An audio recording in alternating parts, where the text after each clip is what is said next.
మన బైబిల్ తెరిచి మత్తయి సువార్త 13వ అధ్యాయం 24వ వచనం నుంచి మనం చూద్దాం. మత్తయి సువార్త 13వ అధ్యాయం 24వ వచనం. ఆయన మరి యొక్క ఉపమానము వారితో చెప్పాను, ఏమనగా పరలోక రాజ్యము తన పొలంలో మంచి విత్తనములు విత్తిన మనుషుని పోలి ఉన్నది. మనుషులు నిద్రించుచుండగా అతని శత్రువు వచ్చి గోధుమల మధ్యన గురుగులు విత్తిపోయాను. మొలకలు పెరిగి గింజ పట్టినప్పుడు గురుగులు కూడా అగపడాను. అప్పుడు ఇంటి యజమానుని దాసులు అతని వద్దకు వచ్చి, అయ్యా, నీవు నీ పొలంలో మంచి విత్తనములు విత్తితువు కదా, అందులో గురుకులు ఎక్కడికి నుండి వచ్చినవని అడిగిరి. ఇది శత్రువు చేసిన పని అని అతడు వారితో చెప్పగా, ఆ దాసులు మేము వెళ్లి వాటిని పెరికి కూర్చుటానికి ఇష్టమా అని అతని అడిగిరి. అందుకు అతడు, వద్దు, గురుకులను పెరుగుచుండగా వాటితో కూడా 1,000 గోధుమలను పెళ్లగింతులు. కోతకాలం వరకు రెండింటిని కలిసి ఎదగనీయుడి. కోతకాలం మందు గురుకులను ముందుగా కూర్చి వాటిని కాల్చి వేయటకు కట్టలు కట్టి గురుకులను నా కొట్టులు గోధుమలను నా కొట్టులో చేర్చి పెట్టుదని కోతగాండ్లతో చెప్పుడనెను. దేవుడు వాక్యం దీవించును గాక. అలాగే కొరింథీ పత్రిక 1వ కొరింథీ పత్రిక 15వ అధ్యాయము 38వ వచనం. 1వ కొరింథీ పత్రిక 15వ అధ్యాయము 38వ వచనం. అయితే దేవుడే తన చిత్త ప్రకారము నీవు విత్తిన దానికి శరీరం ఇచ్చును, మరియు ప్రతి విత్తనమునకును దాని శరీరమును ఇచ్చుచున్నాడు. మాంసమంతయు ఒక విధమైనది కాదు. దేవుడు వాక్యం దీవించిన గాక. చిన్న ప్రార్థన చేసుకుందాం. మహోన్నతుడా, గొప్ప దేవుడా, సర్వశక్తిమంతుడా, నీకు స్తోత్రములు ప్రభువా. దేవదేవ, ఇంతవరకు దేవ పాటలతో నిన్ను ఆరాధించాము, గణపరిచాము, స్తుతించాము. ఓ దేవ, ఎంతగానో నిన్ను మహిమపరిచాము ప్రభువా. ఓ దేవ, సమయంలో వాక్య భాగంలో వెళ్తా ఉన్నాము, ప్రాముఖ్యమైన స్థలంలోకి వెళ్తా ఉన్నాం ప్రభువా. అతి పరిశుద్ధ స్థలమును సమీపిస్తూ ఉండగా నిజంగా మీరే ఓ దేవ, మీరు రక్తం పట్టుకొని పరిశుద్ధాత్మను పట్టుకొని మీ వద్దకు మేము వస్తా ఉన్నాం ప్రభువా. ఓ దేవ, మీరే ప్రభువా కరుణపీఠం దగ్గర మమ్మల్ని ప్రభు షేకైన మహిమతో నింపండి.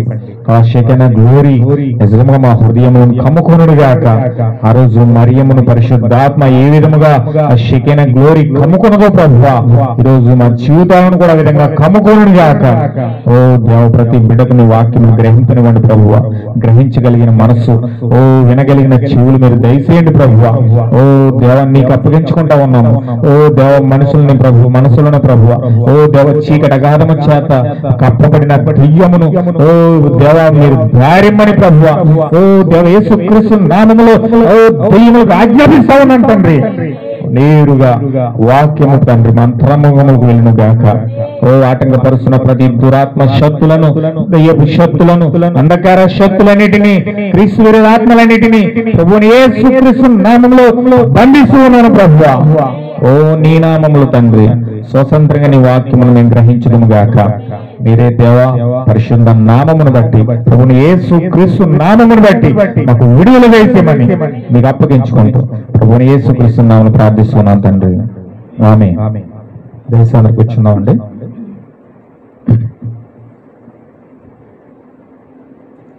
ప్రభువుని యేసుక్రీస్తు నామమును మహిమ కలుగును గాక. కుడి వచ్చిన సహోదరి సహోదరులందరికీ ప్రభువుని యేసుక్రీస్తు నామములో అందరికీ నా వందనాలు తెలియజేస్తున్నాను. అందరికీ God bless you. Shalom, all of you. Hallelujah. Last week లో జరిగిన ప్రభురాత్రి భోజనం, ఆరాధన, వాక్యము ఎంతగానో దేవుడు మనతో మాట్లాడి దేవుడు మనల్ని బలపరిచినందుకు దేవుని నామముకు మహిమ కలుగును గాక. నేనైతే చాలా బలపరచబడ్డాను. చాలా అద్భుతంగా దేవుడు మాట్లాడి నా వరకు నేను చాలా బలపరచబడ్డాను. హల్లెలూయా. మీరు కూడా దేవుని యొక్క ఆత్మ ద్వారా బలపరచబడి నిజంగా ఆశీర్వదించబడ్డారని నేను కూడా నమ్ముతా ఉన్నాను. హల్లెలూయా. అందరికీ షాలోమ్. నిజంగా పాటలు పాడేటప్పుడు మీరు అందరూ కూడా చక్కగా ఉద్యోగంతో చప్పలు కొట్టాలి, మంటలు రావాలి. నాకైతే చప్పలు కొట్టాలని చేతులు మంటలు వచ్చేసి అంత గట్టిగా కొట్టేయాలన్న ఆతృత. ఎందుకంటే దావీదు చెప్పాడు, మందసం వస్తుంటే డ్యాన్స్ చేసేసేవాడు.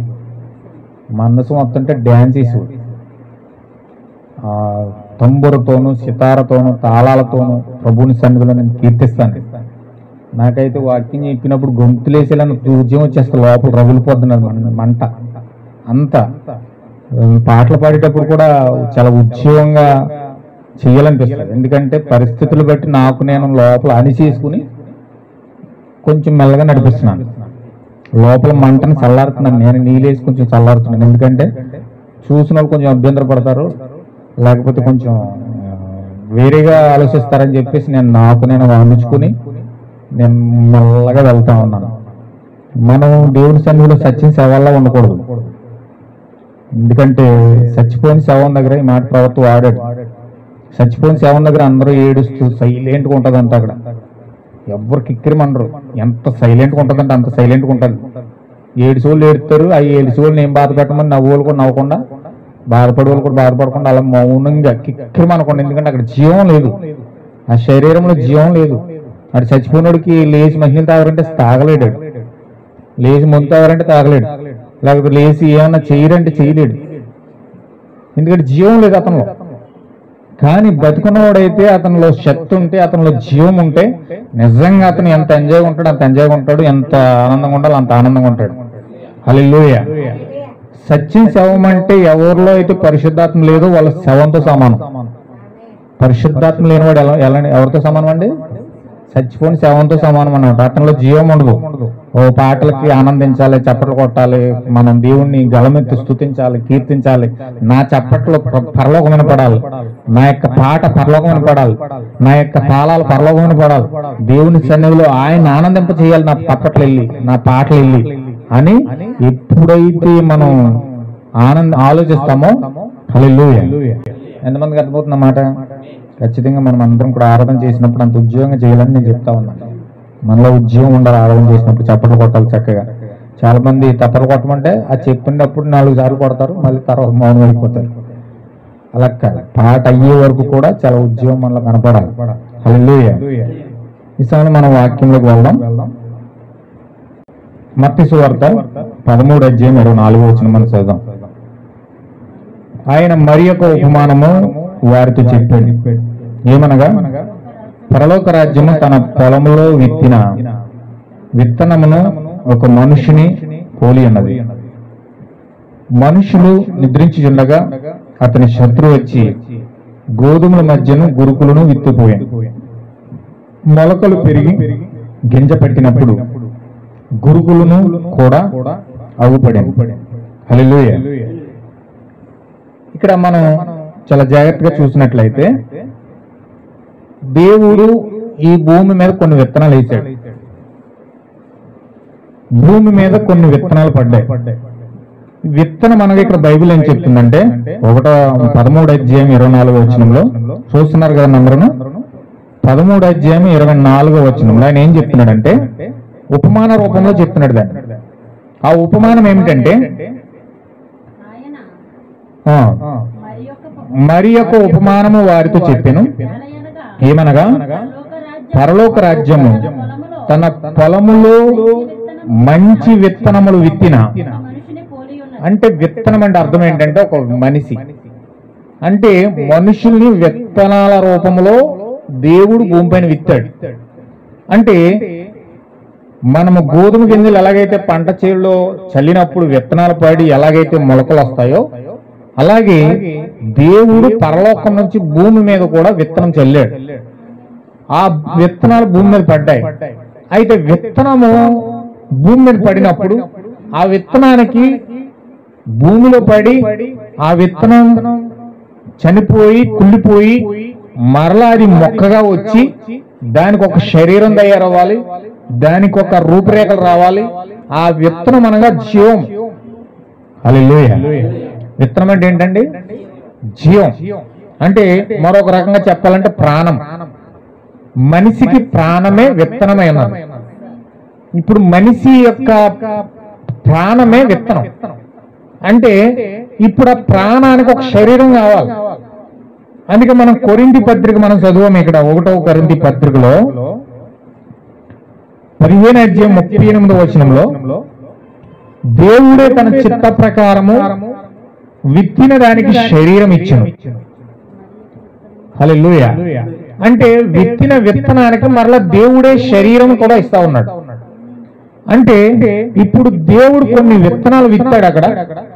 కొన్ని విత్తనాల భూమిపైన విత్తి ఆ విత్తనాలకు శరీరమునిచ్చి బ్రతకడానికి ఆయనే ఏదైనా తోటలో మట్టి శరీరమును చేసి ఆత్మ సంబంధమైన శరీరమును చేసి ఆ రెండింటిని జీవింప చేయడానికి దేవుడు తన జీవాన్ని ఊదాడు. హల్లెలూయా. విత్తనాన్ని ఊదాడు. ఆ విత్తనం ఎప్పుడైతే ఆ యొక్క ప్రాణంలోకి వెళ్ళిందో, ఆ యొక్క శరీరంలోకి వెళ్ళిందో, అది ఒక జీవించు ప్రాణిగా మారింది. దేవుడు కొన్ని విత్తనాల భూమి మీద వేశాడు. దేవుడు కొన్ని విత్తనాల భూమిపైన వేసినప్పుడు ఆ విత్తనాలన్నీ కూడా ఫలించి భూమి మీద జీవంతో తిరుగుతూ ఉన్నాయి. హల్లెలూయా.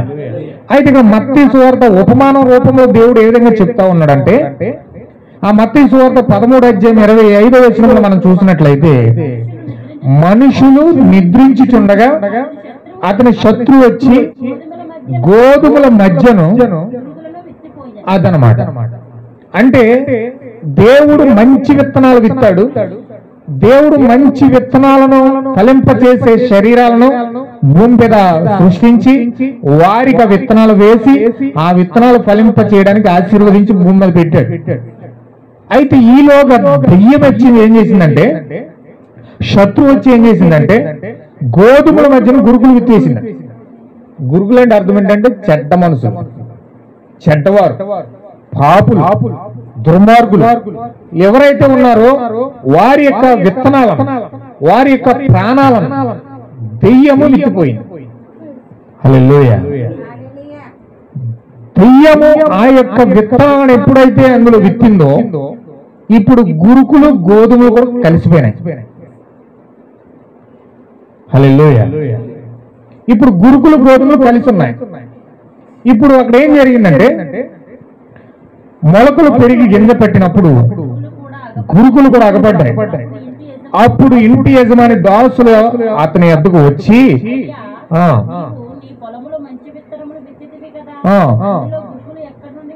వీళ్ళు అడిగాడు, మొక్కలు ఎప్పుడైతే వచ్చినాయో మంచి మొక్క ఒకలాగా ఉందో, చెడ్డ మొక్క ఒకలాగా ఉంది, గురుకులు ఒకలాగా ఉన్నాయి, గోధుమలు ఒకలాగా ఉన్నాయి.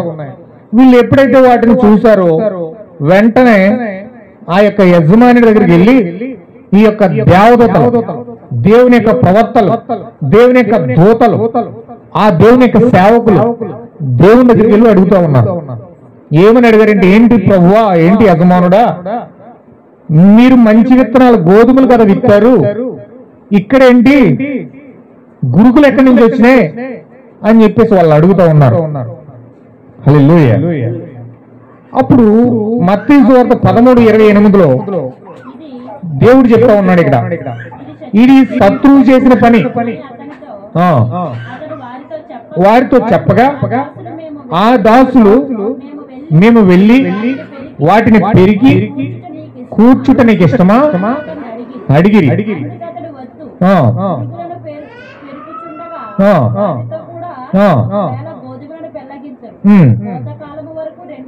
రెండింటిని కలిసి ఎదగనీయడి.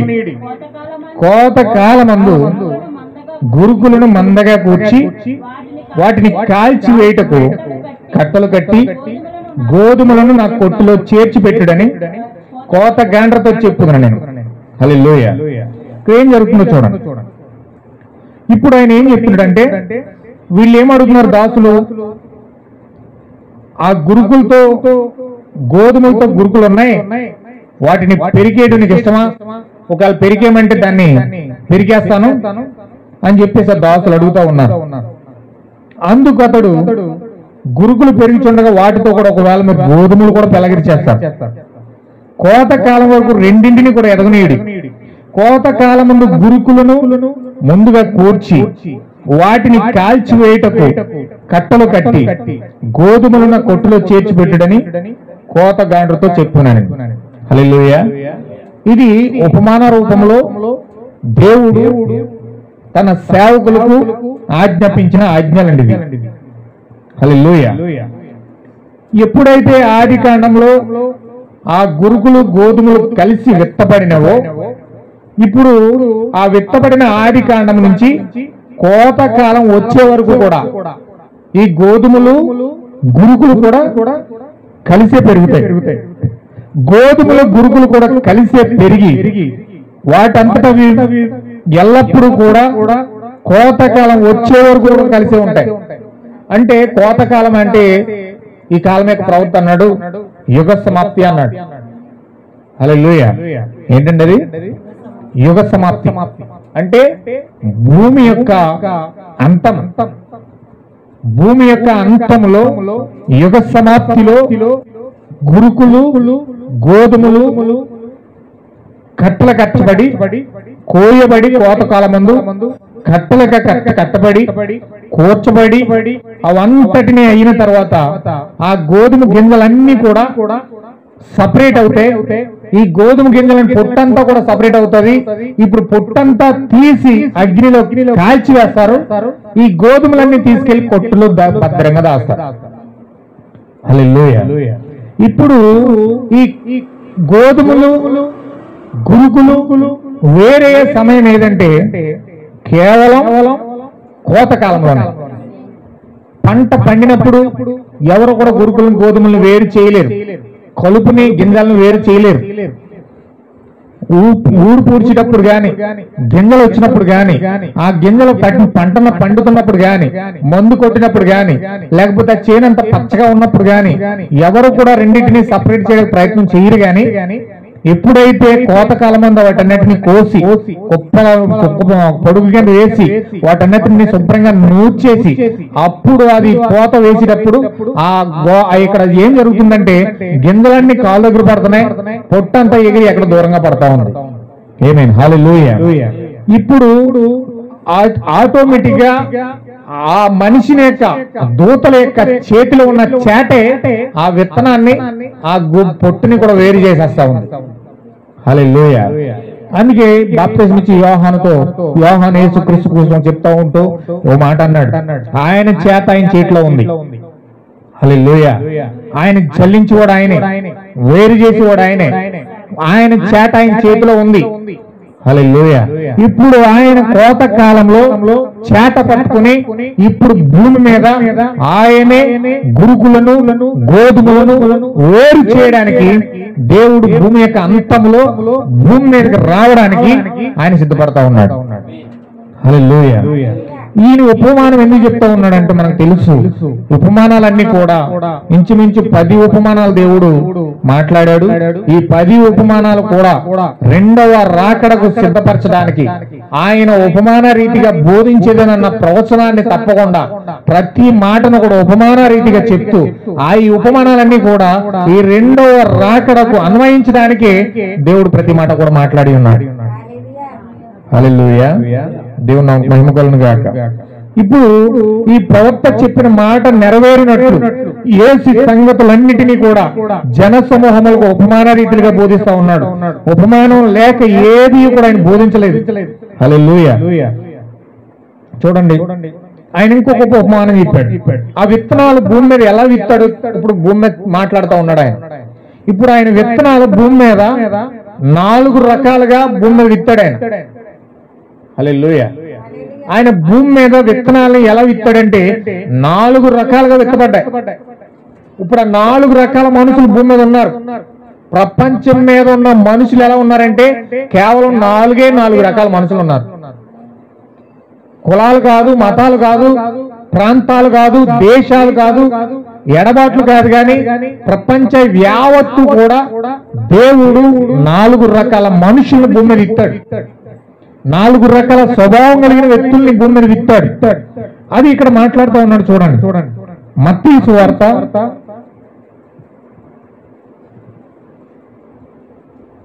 13వ అధ్యాయం 37వ వచనం.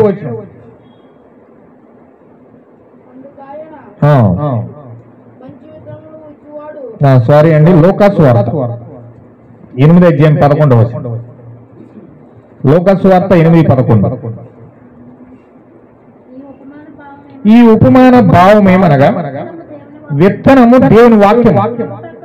త్రోవ పక్కన ఉండేవారు వారు వినువారు గాని నమ్మి రక్షణ పొందకున్నట్లు అపవాది వచ్చి వారి హృదయముల నుండి వాక్యం ఎత్తుకొని పోవును.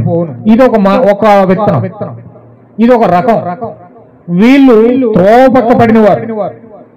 వీళ్ళు వాక్యం వింటారు, దాన్ని నమ్ముతారు. కానీ రక్షణ పొందకుండా ఉండడానికి దేవుడు వారిని త్రోవ పక్క నుండి విత్తనాలుగా పోలుస్తూ ఉన్నాడు. వీళ్ళు వాక్యాన్ని వింటారు, నమ్ముతారు, కానీ రక్షణ మాత్రం పొందరు. వారికి ఏ మాత్రము కూడా ఆసక్తి లేదు. ఎందుకంటే అపవాది సాతాను వారి హృదయంలో ఉండి వాక్యము ఏదైతే విన్నారో అది ఎంత మాత్రం కూడా ఫలించకుండా, అది ఎంత మాత్రం క్రియ చేయకుండా ఈ చెవితో విని చెవితో పోయేటట్లుగా ఉంటుంది. ఈ చెవితో వింటారు, ఈ చెవితో వెళ్ళిపోద్ది. అసలు ఎంత మాత్రము కూడా వారిలో వాక్యము ఫలించదు. వారు నమ్ముతారు, ఇది వాస్తవమేనండి, మీరు చెప్పేది సత్యమేనండి, ఇది బైబిల్లో ఉన్నదండి, ఇది ఖచ్చితంగా వాస్తవమని వారు ఖచ్చితంగా నమ్ముతారు. వారు నమ్మి వారు ముందుకు వస్తారు, వింటారు. వాక్యం ఎంత చెప్పినా వింటారని. వాళ్ళకి వినడం అంటే చాలా ఇష్టం. ఎంత చెప్పినా వింటారు, కానీ ఒక్క మొక్క వాళ్ళ చెవిలో ఉండదు. ఈ చెవి తింటారు, ఈ చెవితో పోతుంది అంతే. ఏ మాత్రం కూడా వారి జీవితాల్లో ఆ వాక్యం కార్యరూపం దాల్చదు. హల్లెలూయా.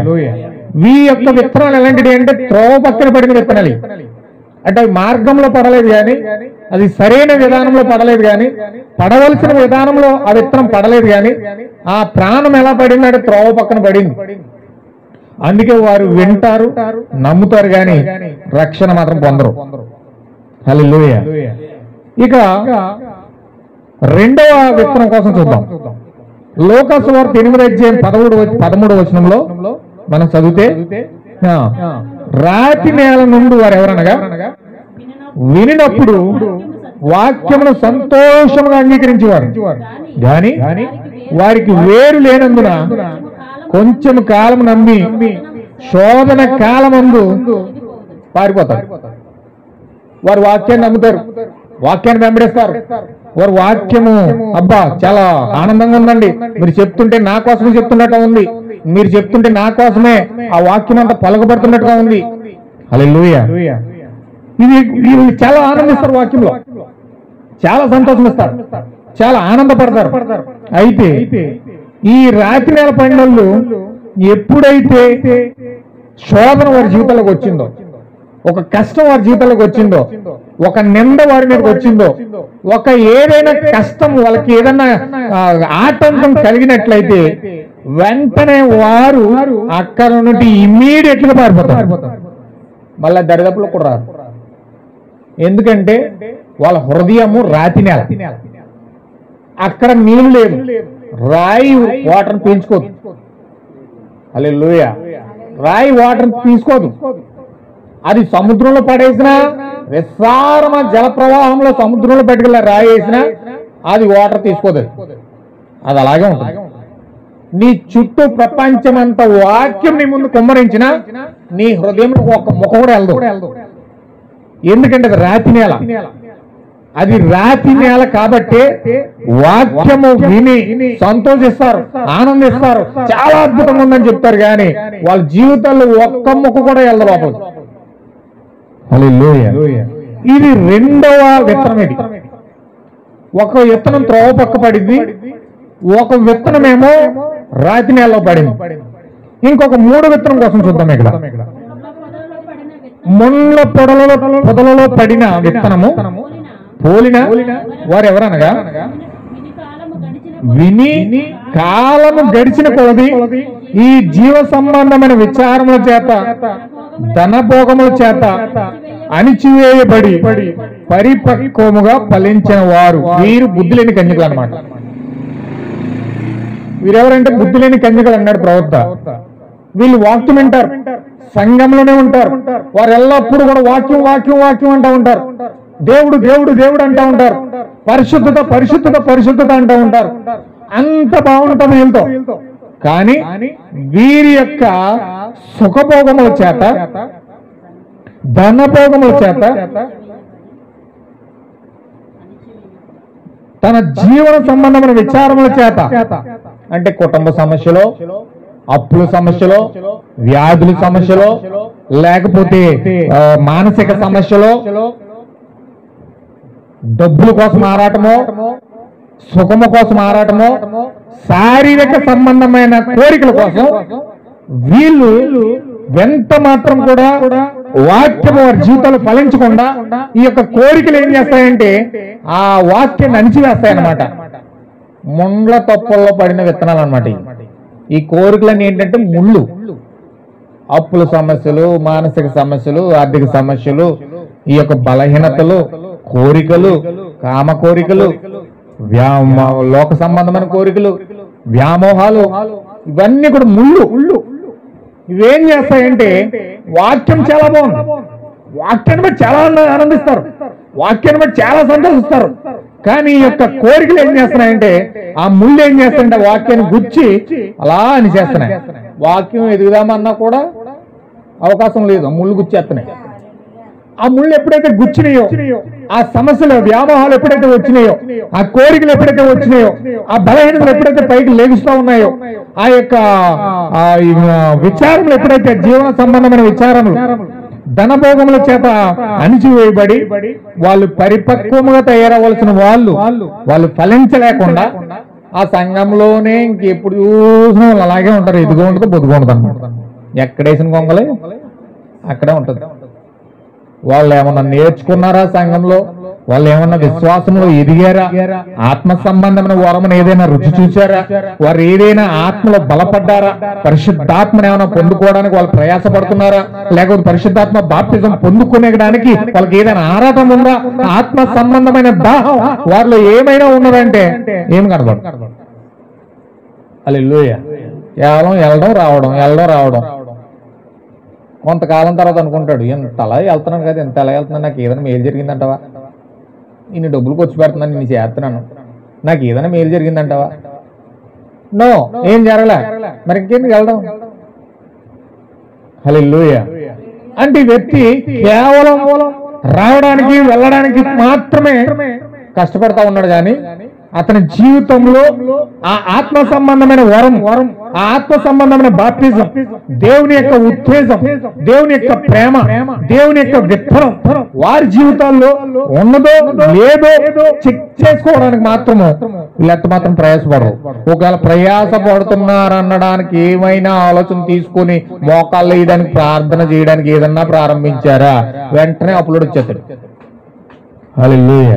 వెంటనే శరీర కోరికలు లెగుస్తాయి, వెంటనే కుటుంబం లేదు గొడవ అయిపోద్ది, లేకపోతే ఇరుగు పొరుగు లేదు గొడవ అయిపోద్ది, లేకపోతే ఎక్కడో ఏదో గల్బిలు చేసేసి గలాటా చేసేసి దాని నుంచి నేను డైవర్ట్ చేయడానికి శాత విధాల శాతాన్ని ప్రయత్నం చేస్తాను. ఇవన్నీ ఏంటంటే ముళ్ళు. ఇది నేను ప్రార్థన చేద్దాం అనుకున్నాను కదా, విశ్వాసం ఎదుగుదాం అనుకున్నాను కదా, దేవుడి కోసం బ్రతకాలని నిర్ణయం తీసుకున్నాను కదా, ఇలా జరిగింది ఏంటంటే నీకు తెలియదు. అది నీ దగ్గర ఉన్న ముళ్ళు నిన్ను గుచ్చుతుంది. హల్లెలూయా. మానసిక వ్యామోహాలు, కోరికలు, బలహీనతలు ఎప్పుడైతే నువ్వు ఆత్మ సంబంధమైన ఎదగడానికి నువ్వు ప్రయత్నం చేసావో నీ కోరిక నేను గుచ్చుతాడు, నీ బలహీనత నేను గుచ్చుతాడు, నీ వ్యామోహమే నీ మీదకి వస్తాడు. వెంటనే అది అణిగిపోయి ఆ ఉత్తేజం చల్లారిపోయి ప్రార్థనతో పొద్దు చేద్దాం, అరే పొద్దుట మాట్లాడదాం, ఇది కొంచెం సమస్య, ఇది అర్జెంట్, ఇది క్లియర్ అయిపోతే అప్పుడు దాంట్లోకి వెళ్ళచ్చు అనుకుంటాం. ఇదేం క్లియర్ అవ్వదు, అది వాయిదా అది ఇంకా ఎక్కువైపోయి ఇంకా అది దేవుడికి అలా ఎడబాటు దూరంగా వెళ్ళిపోవడానికి ప్రయత్నం చేస్తాం. హల్లెలూయా. దేవుని నాకు మహిమ కలుగును గాక. ఎంతమందికి అర్థమవుతుందన్నమాట? అర్థమైన వాళ్ళందరూ ఆమేన్ చెప్పండి సార్. ఆమేన్.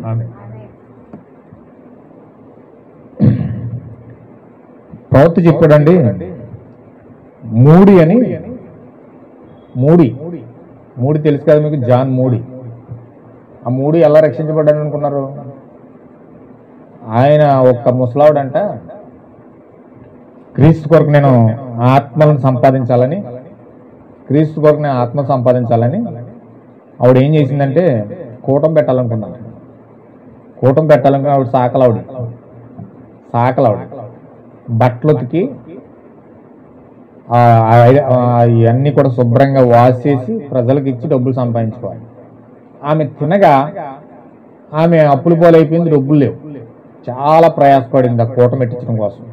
మొత్తం మీద డబ్బులు, బట్టలు ఉతికి రోజుకి ఒక 10 రూపాయలు పక్కన పెట్టి చాలా ప్రయాసపడి మొత్తం మీద డబ్బులన్నీ సమకూర్చి ఒక పెద్ద మీటింగ్ పెట్టిందంట.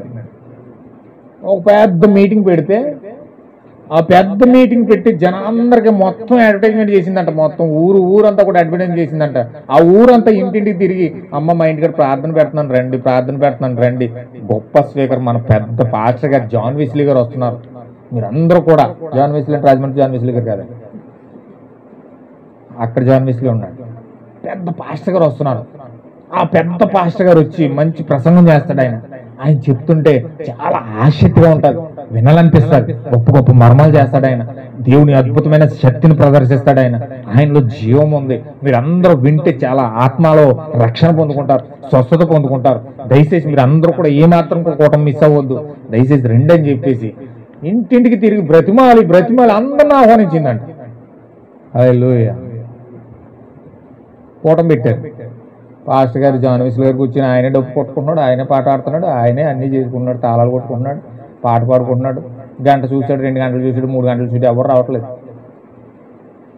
పెద్ద వరండా టెంట్లు వేసేసి ఎంతో ఖర్చు పెట్టింది ఆమె, సంపాదించి బట్టలు ఉతికి సంపాదించి. ఆమె తిన్న దాంట్లో 10 రూపాయలు దాచిపెట్టి పొదుపు చేసి కూటమి పెట్టుకుంది. చాలా అద్భుతంగా కూటమి పెట్టుకుని ఎదురు చూస్తుంది. ఈయన ఎదురు చూస్తున్నాడు కూర్చొని, ఆయన ఎదురు చూస్తున్నాడు. హల్లెలూయా. చాలా జాగ్రత్తగా ఉండాలి సుమా. ఈయన ఎదురు చూస్తున్నాడు కూర్చొని, ఆవిడ ఎదురు చూస్తుంది, ఎవరు రావట్లేదు.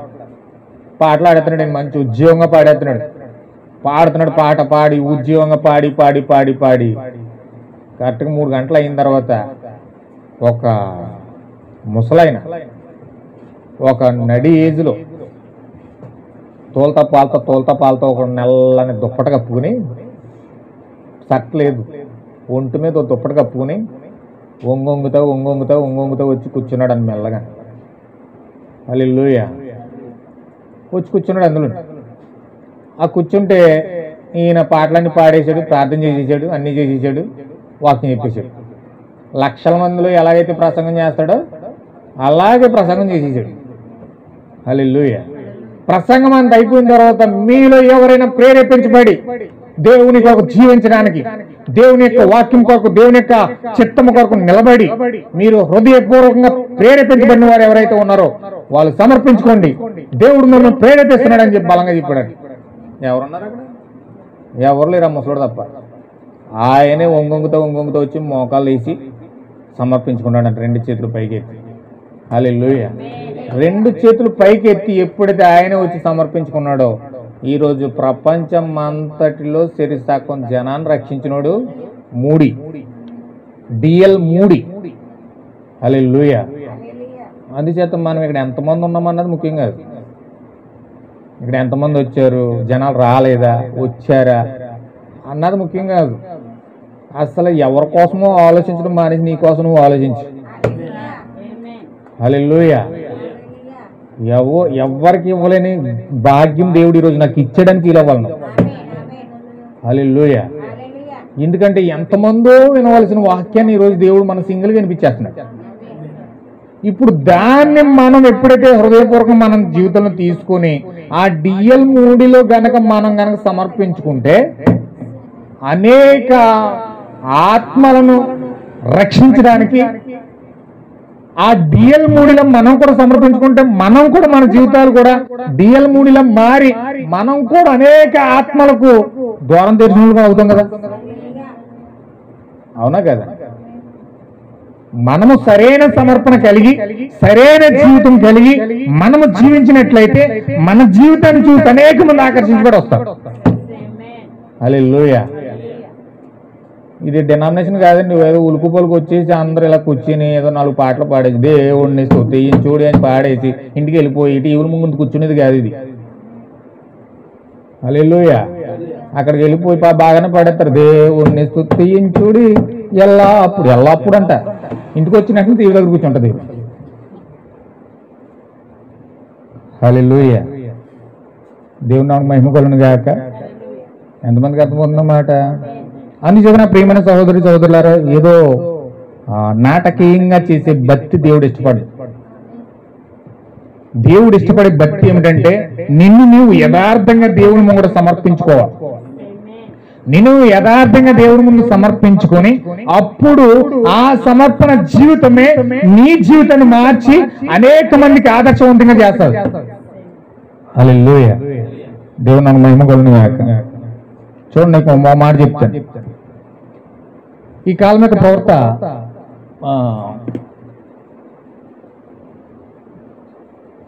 1, 2, 3 మూడవ సంఘకాల దూత, మొదటి సంఘకాల దూత పౌలు, రెండవ సంఘకాల దూత ఐరేనియస్, మూడవ సంఘకాల దూత మార్టిన్. హల్లెలూయా. మార్టిన్ ఎలా రక్షించబడ్డాడు తెలుసా? మార్టిన్ ఎలా రక్షించబడ్డాడు తెలుసండి? మార్టిన్ అన్నవాడు ఆయన ఒక సైనికుడు అండి.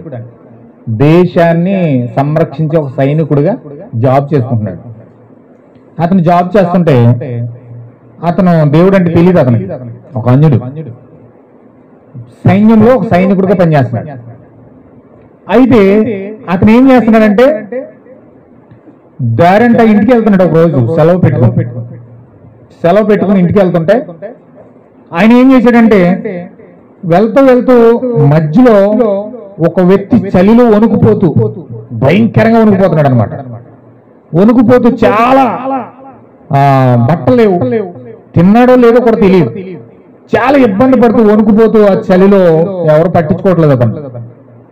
మార్టిన్ ఏం చేశాడంటే వెళ్తా ఆగి ఆ వ్యక్తిని తీసుకుని అతనికి షూట్ పైన ఒక బట్ట ఉంది, ఆ బట్టను తీసి శరీరకం కట్ చేసి ఒక మొక్క వేసుకుని ఒక మొక్క ఆయన మీద కప్పి చుట్టి హోటల్ తీసుకెళ్లి ఒక భోజనం ఇప్పించి ఇంటికి వెళ్ళిపోయాడు.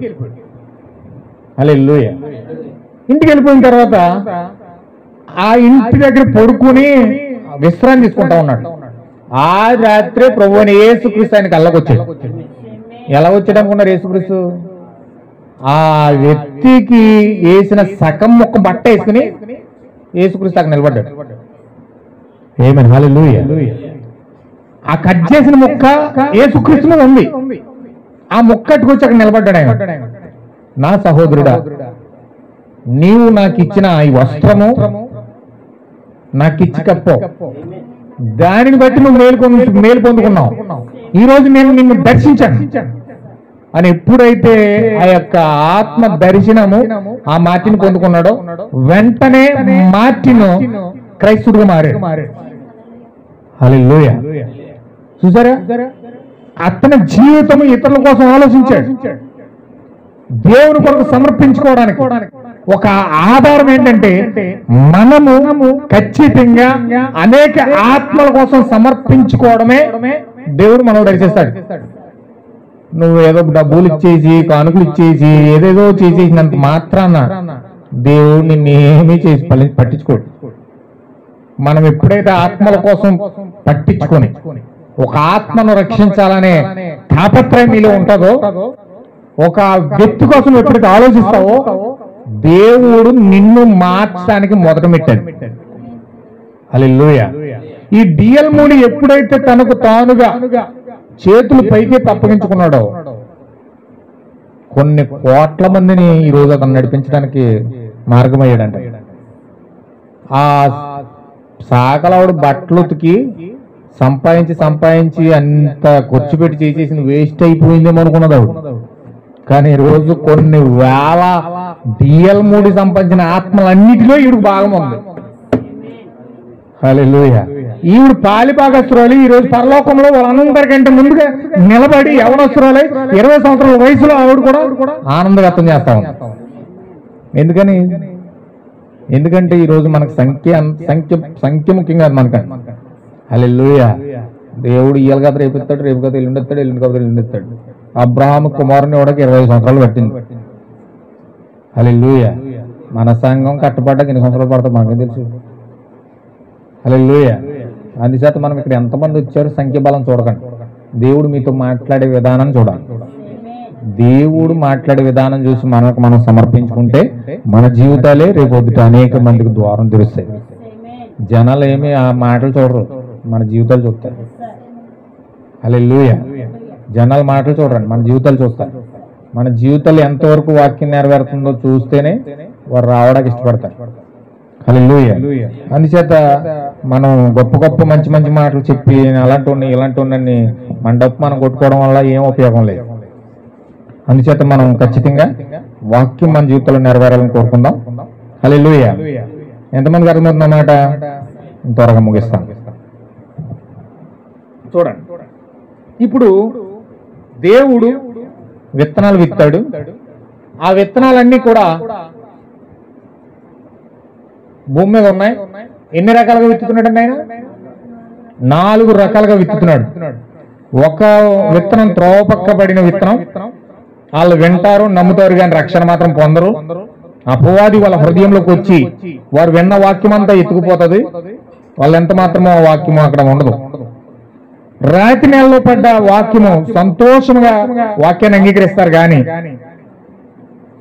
ఎప్పుడైతే వారిలో శోధన కాలం ఎప్పుడైతే వచ్చినాయో, శ్రమలు ఎప్పుడైతే వచ్చినాయో, బాధలు ఎప్పుడైతే వచ్చినాయో, కష్టాలు ఎప్పుడైతే వచ్చినాయో, ఇబ్బందులు వచ్చినాయో ఎప్పుడైతే వచ్చినాయో, అయ్యి బాబోయ్ దేవుడు నమ్ముకుంటే శ్రమలు వచ్చేస్తున్నాయి అంటే దేవుడు వద్దన్నారు.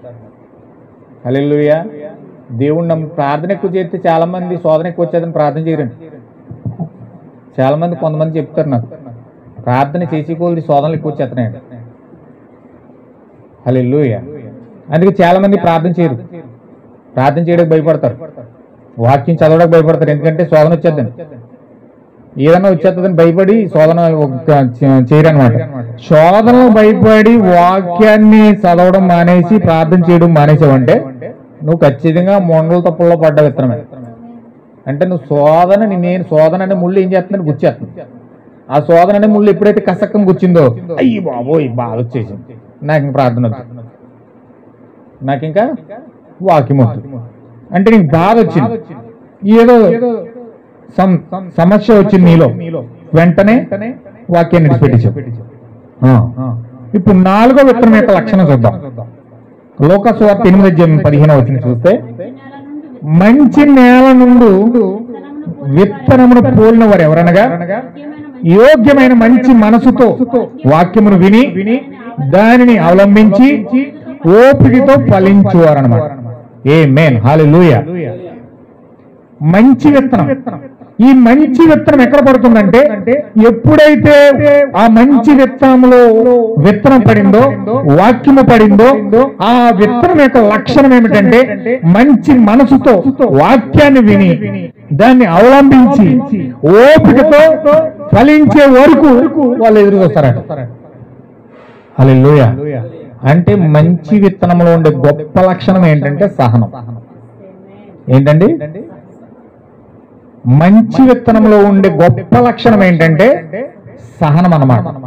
అంటే ఈ విత్తనంలో నిజంగా నువ్వు గోధుమవు అని రుజువు ఏంటంటే నీలో సహనం ఎక్కువ ఉంటుంది. హల్లెలూయా. సహించగలిగడానికి సహనం అనే స్వభావము నీ జీవితంలో ఉంటుంది. గోధుమ అని నువ్వు చెప్పడానికి ఒకే ఒక రుజువు, నీకు సహనం ఉంటుంది. నువ్వు సహనం లేదంటే ఖచ్చితంగా ఆ గోధుమ యొక్క లక్షణం నీలో లేదని అర్థం. ఖచ్చితంగా సహన పరులు ఎవరంటే, సహించేవారు ఎవరంటే, అందుకే ఎందుకన్నాడంటే యేసుక్రీస్తు మాట పలికాడు, అంతము వరకు సహించిన వాడే రక్షించబడతాడు అన్నాడు. ఎందుకన్నా మాట? అంతము వరకు సహించిన వాడే రక్షించబడతాడని. రక్షించబడేవారు ఎవరంటే సహించేవారు. ఈ సహించేవాళ్ళు ఎవరంటే గోధుమలు. హల్లెలూయా. అంటే గోధుమలో సహనం ఉంటారు. వాక్యం జరిగే వరకు ఎదురు చూస్తారు వీళ్ళు. వాక్యం వారి జీవితాల్లో నెరవేరే వరకు ఎదురు చూస్తారు వీళ్ళు. దేవుడు వారి జీవితాలకు వచ్చే వరకు ఎదురు చూస్తారు వాళ్ళు. పరిశుద్ధాత్మ పొందుకునే వరకు ఎదురు చూస్తారు వీళ్ళు. ఎంత మాత్రం కూడా రాజీ పడరు. మాకు కష్టం వచ్చేసింది బాబు వదిలేస్తాం, నువ్వు బాధ వచ్చేసింది బాబు వదిలేస్తాం, మాకు శ్రమ వచ్చేసింది బాబు వదిలేస్తాం, అయిపో మాకు ఏం ఉపయోగం కలగట్లేదు, మాకు అది జరుగుతుంది ఇది జరుగుతుంది అని చెప్పేసి వాక్యాన్ని విడిచిపెట్టే మనుషులు ఎవరంటే కేవలం మొండతప్పుల్లో పడిన వాళ్ళు, రాతి నెలలో పడిన వాళ్ళు, త్రోవ పక్కన పడిన వాళ్ళు మాత్రమే వాక్యాన్ని వాళ్ళు లెక్క చేయరు. కానీ కేవలం వాక్యాన్ని లెక్క చేసే వాళ్ళు ఎవరంటే, వాక్యం పట్ల దృష్టి పెట్టే వాళ్ళు ఎవరంటే, సహనముతో ఎదురు చూసే వాళ్ళు ఎవరంటే కేవలం గోధుమలు మంచి విత్తనాలు అయి ఉన్నాయి. హల్లెలూయా. ఇప్పుడు ఈ 4 విత్తనాలు కూడా భూమి మీద దేవుడు విత్తాడు. 4 విత్తనాలు, 4 జాతి మనుషులు, రకరకాల జాతులు మనుషులు ఎన్నుకున్నారు. నల్ల జాతి, తెల్ల జాతి అని అమెరికాలో ఉంటారు. అమెరికాలో క్యాస్ట్ ఫీలింగ్ ఉండదండి. క్యాస్ట్లు ఎలా ఉంటాయంటే తెల్లోళ్ళు నల్లోళ్ళు. తెల్లోళ్ళు అంటే నల్లోళ్ళకి పడదు, నల్లోళ్ళు అంటే తెల్లోళ్ళకి పడదు. ఇండియా వరకు వచ్చేటప్పటికి బోల్ క్యాస్ట్లు ఉన్నాయి. ఇంచుమించు 400 దాటి సుమారు క్యాస్ట్లు ఉన్నాయి.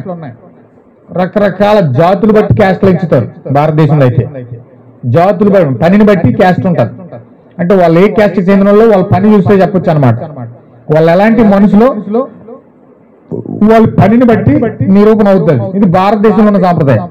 అమెరికాలో అయితే తెల్లోళ్ళు నల్లోళ్ళు. హల్లెలూయా. ఆఫ్రికా వెళ్తే అదొక జాతి, ఆదివాసీలు అంటారు.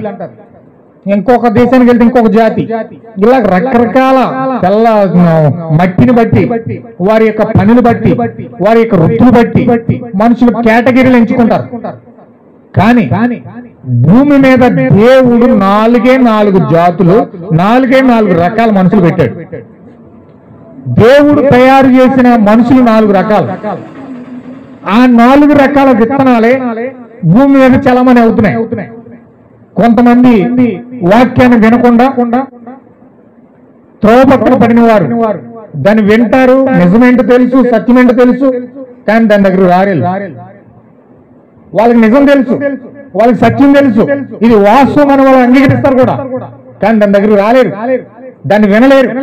ఎందుకంటే కొన్ని వారికి నిబంధనలు ఉన్నాయి, వారికి కొన్ని చట్టాలు ఉన్నాయి, కొన్ని కుటుంబ పరంగా, వృత్తిపరంగా, గ్రామ పరంగా, జాతి పరంగా కొన్ని అడ్డంకులు ఉంటాయి. అందుకు వారు రాలేరు. హల్లెలూయా. రాతి నెల పన్నోళ్ళు, కఠినమైన హృదయం కలిగిన వారు, మనస్సాక్షి లేని వారు, భయంకరంగా క్రూరులు, మూర్ఖులు. బైబిల్లో రాయబడింది వీళ్ళు ఎవరినంటే, బైబిల్లో రాయబడింది ఏమో నెప్పీలని రాయబడింది. హల్లెలూయా. నెప్పీలంటే కఠినమైన హృదయం కలిగిన వారట. ఎవరండి? కఠినమైన హృదయము, మనస్సాక్షి లేని హృదయము, వాత వేయబడిన మనస్సాక్షి ఎవరినైతే ఉంటుందో వారిని బైబిల్ ఏం చెప్తుంది? నెప్పీలి కింద పోల్చింది. అంటే వాళ్ళు శారీరక ఆరోగ్యములతో భయంకరంగా శారీరక బలమును చూసుకొని, రాజకీయ అండ చూసుకుని, మతం యొక్క అండ చూసుకుని వారు ఎంతో విర్రవీగుతారు. కానీ వారి జీవితాల్లో ఏ మాత్రం కూడా మనస్సాక్షి ఉండదండి. వాళ్ళకి వెనకాల అండ కావాలి. వాళ్ళు ముందుకు వెళ్ళాలంటే వెనకాల ఒక అండ ఉండాలి, ఒక బలం ఉండాలి. దాన్ని బట్టి ఎంత ఎవరికైనా వెళ్ళి ఎన్ని హత్యలు చేయడానికైనా, ఎన్ని మానభంగాలు చేయడానికైనా, ఎన్ని కుట్రలు చేయడానికైనా వెనుకని చేయరాలి. హృదయం మనస్సాక్షి లేని వాళ్ళు అన్నమాట. ఇంకా మనస్సాక్షి ఉండదు. అయ్యో ఇలా చేస్తే వాళ్ళకి ఏమైనా హృదయం నొచ్చుకుంటదేమో, బాధపడుతుందేమో, వాళ్ళు కోస్తేనే వాళ్ళు సంతోషం, మనుషుల్ని నరికితేనే వాళ్ళు సంతోషం, మనుషుల్ని కొడితేనే వాళ్ళు సంతోషం. అందులో థ్రిల్నెస్ ఎన్నుకుంటారు, అందులో ఆనందం ఎన్నుకుంటారు వాళ్ళు. హల్లెలూయా. బైబిల్ ఏం చెప్పిందండి?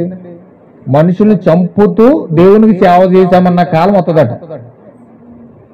అంటే దేవుడికి సేవ చేయడం ఏంటంటే, దేవుని చట్టానికి విరోధంగా ఉన్న వాళ్ళందరినీ కూడా, దేవుని చట్టానికి, వాళ్ళ చట్టానికి విరోధంగా ఉన్న వాళ్ళందరినీ చంపేసి దేవునికి సేవ చేస్తున్న కాలం వస్తుందని చెప్పాడు దేవుడు. ఇప్పుడు మనం ఆ కాలంలో ఉన్నాం, మనం ఆ పరిస్థితుల్లోకి వచ్చాం. దేవుడికి సేవ చేస్తున్నామని చెప్పి, మా దేవుడు అని చెప్పుకుని మనుషుల్ని చంపే కాలం వస్తుందని చెప్పాడు దేవుడు. ఇప్పుడు జరుగుతుంది. స్టిల్ నౌ ఇప్పుడు జరుగుతుంది. హల్లెలూయా. ఇది మనస్సాక్షి లేని కాలం. ఇది కఠినమైన హృదయం కలిగిన వారు, రాతి నేలను పడిన వారు, రాతి హృదయం కలిగిన వారు, భయంకరమైన హృదయ కాఠిన్యమును పొందుకొని జీవిస్తున్న మనుషులు ఈ విత్తనాల భూమి మీద ఉన్నాయి. హల్లెలూయా. వింటున్నారండి? ఈ విత్తనాలు భూమి పైన ఉన్నాయి. ఆల్మోస్ట్ ప్రజలు మన చుట్టూ తిరుగుతూ ఉన్నారు. మతం పేరు చెప్పుకుని మతోన్మాదులుగా మారి భయంకరంగా మత పిచ్చితో, కులి పిచ్చితో భయంకరంగా రకరకాలుగా మనుషుల్ని ద్వేషిస్తూ, ప్రేమ లేకుండా చేసి, సహోదరత్వం లేకుండా చేసి భయంకరంగా జీవించే కాలంలో మనం ఉన్నామంట. హల్లెలూయా. నేను చెప్పే వాస్తవాలు కానీ మీరు చూస్తారు కొన్ని రోజుల్లో, కనపడకపోవచ్చు. హల్లెలూయా. విత్తనాలు చూడండి, విత్తనం యొక్క లక్షణాలు చూడండి. దౌర్భాగ్యమైన భయంకరమైన కార్యాలతో ఉండి మనుషులను హృదయ కాఠిన్యముతో ప్రేమ అనేది చచ్చిపోతుంది. బైబిల్లో మాట రాయబడింది మత్తయి సువార్తలో, అక్రమం విస్తరించుట చేత ప్రేమ చల్లారిపోద్దాడు. అక్రమం ఎప్పుడైతే విస్తరించిందో ప్రేమ చల్లారిపోద్దాడు. చూడండి, కుటుంబాల కాడ నుంచి, ప్రాంతాల కాడ నుంచి, గ్రామాల కాడ నుంచి, దేశాల కాడ నుంచి అక్రమం ఎప్పుడైతే పెరుగుతుందో వెంటనే అక్కడ ప్రేమ ఉండదు. హల్లెలూయా. ఒకవేళ నీ భార్యకు నువ్వు ఇష్టపూర్వకంగా అక్రమంగా వాక్యానుసారంగా కాకుండా నీ జీవితాన్ని బట్టి అక్రమంగా జీవిస్తే నీ భార్యలో ఉండే ప్రేమను కోల్పోతావు. హల్లెలూయా. ఒకవేళ భార్య అక్రమంగా జీవించి, భార్య అక్రమంగా బ్రతుకుతూ, భర్త యొక్క నియమాలు బట్టి వాక్యానికి లోబడకుండా, వాక్యాన్ని బట్టి నడవకుండా, ఇష్టానుసారంగా జీవిస్తూ, ఒకవేళ నువ్వు ఆ నియమ నిబంధనలు బట్టి వెళ్లకుండా ఉంటే నీ భార్యలో ఉన్న ప్రేమను కోల్పోతావు, నీ భర్తలో ఉన్న ప్రేమను కోల్పోతావు, నమ్మకాలు కోల్పోతావు. ఒకవేళ భార్య దగ్గర నమ్మకం కోల్పోతే ఇంట్లో ప్రేమ ఎక్కడ ఉంటుందండి? ప్రేమ వచ్చేది ఎక్కడి నుంచి? నమ్మకాన్ని బట్టే. భార్య భర్తల మధ్యలో ఉండే నమ్మకమే ప్రేమ. హల్లెలూయా. అసలు నమ్మకమే లేకపోతే నీకు ప్రేమ ఎక్కడ వస్తుంది? నమ్మకం లేనప్పుడు ప్రేమ ఉండదండి. మీరు తలకిందులుగా తపస్సులు చేయండి, అక్కడ నమ్మకం లేకపోతే ప్రేమ ఉండదు. కేవలం ప్రేమను తీసుకొచ్చేది ఏంటంటే నమ్మకమే. నమ్మకం ఎప్పుడు వస్తుందో ఆ నమ్మకం ఏం చేస్తుందంటే ఇష్టం పెంచుతుంది. ఇష్టం పెంచుతుంది. ఆ ఇష్టమే ప్రేమగా మారుతుంది. అంటే మనిషి కాపాడుకోవాల్సింది ఏంటంటే నమ్మకాన్ని కాపాడుకోవాలి. ఆ నమ్మకం కనుక ఇద్దరి మధ్యలో లేకపోతే అక్కడ ప్రేమ ఉండదు. తలకిందులుగా తపస్సు చేసిన దెయ్యం ఎక్కడికి పోతుందంటే భార్య భర్తల మధ్యలో నమ్మకాన్ని కొట్టడానికి ప్రయత్నం చేస్తుంది. ప్రేమ తీయలేడండి. ప్రేమ జోలికి వెళ్ళడు. ప్రేమ జోలికి వెళ్ళడు. ఆడు ప్రేమ జోలికి వెళ్ళలేడు. వాడి వల్ల కాదు. దాన్ని టచ్ చేయలేడు. అయితే కుటుంబాల్లో సాతాను చేసి భయంకరమైన వచ్చేదంటే నమ్మకం లేకుండా చేస్తాడు. ఏదో సంథింగ్, ఏదో అనుమానం తీసుకురావడము, లేకపోతే ఏదో కార్యాలు తీసుకొచ్చి అక్కడ పెట్టడము, లేకపోతే రకరకాల ఆ పని చేయట్లేదు, నీ పని చేయట్లేదు, అలా చేయట్లేదు, ఇలా చేయట్లేదు, రకరకాల కార్యాల్లో వారి మీద నమ్మకం లేకుండా చేసేస్తాడు. ఆ నమ్మకం ఎప్పుడైతే కోల్పోయారో ప్రేమ కోల్పోతారు. ఇంకా అక్కడ ఇష్టం ఉండదు. అక్కడ ఎంతసేపు కూడా అక్కడ నమ్మకం లేదు కాబట్టి ప్రేమ ఉత్పత్తి అవ్వదు.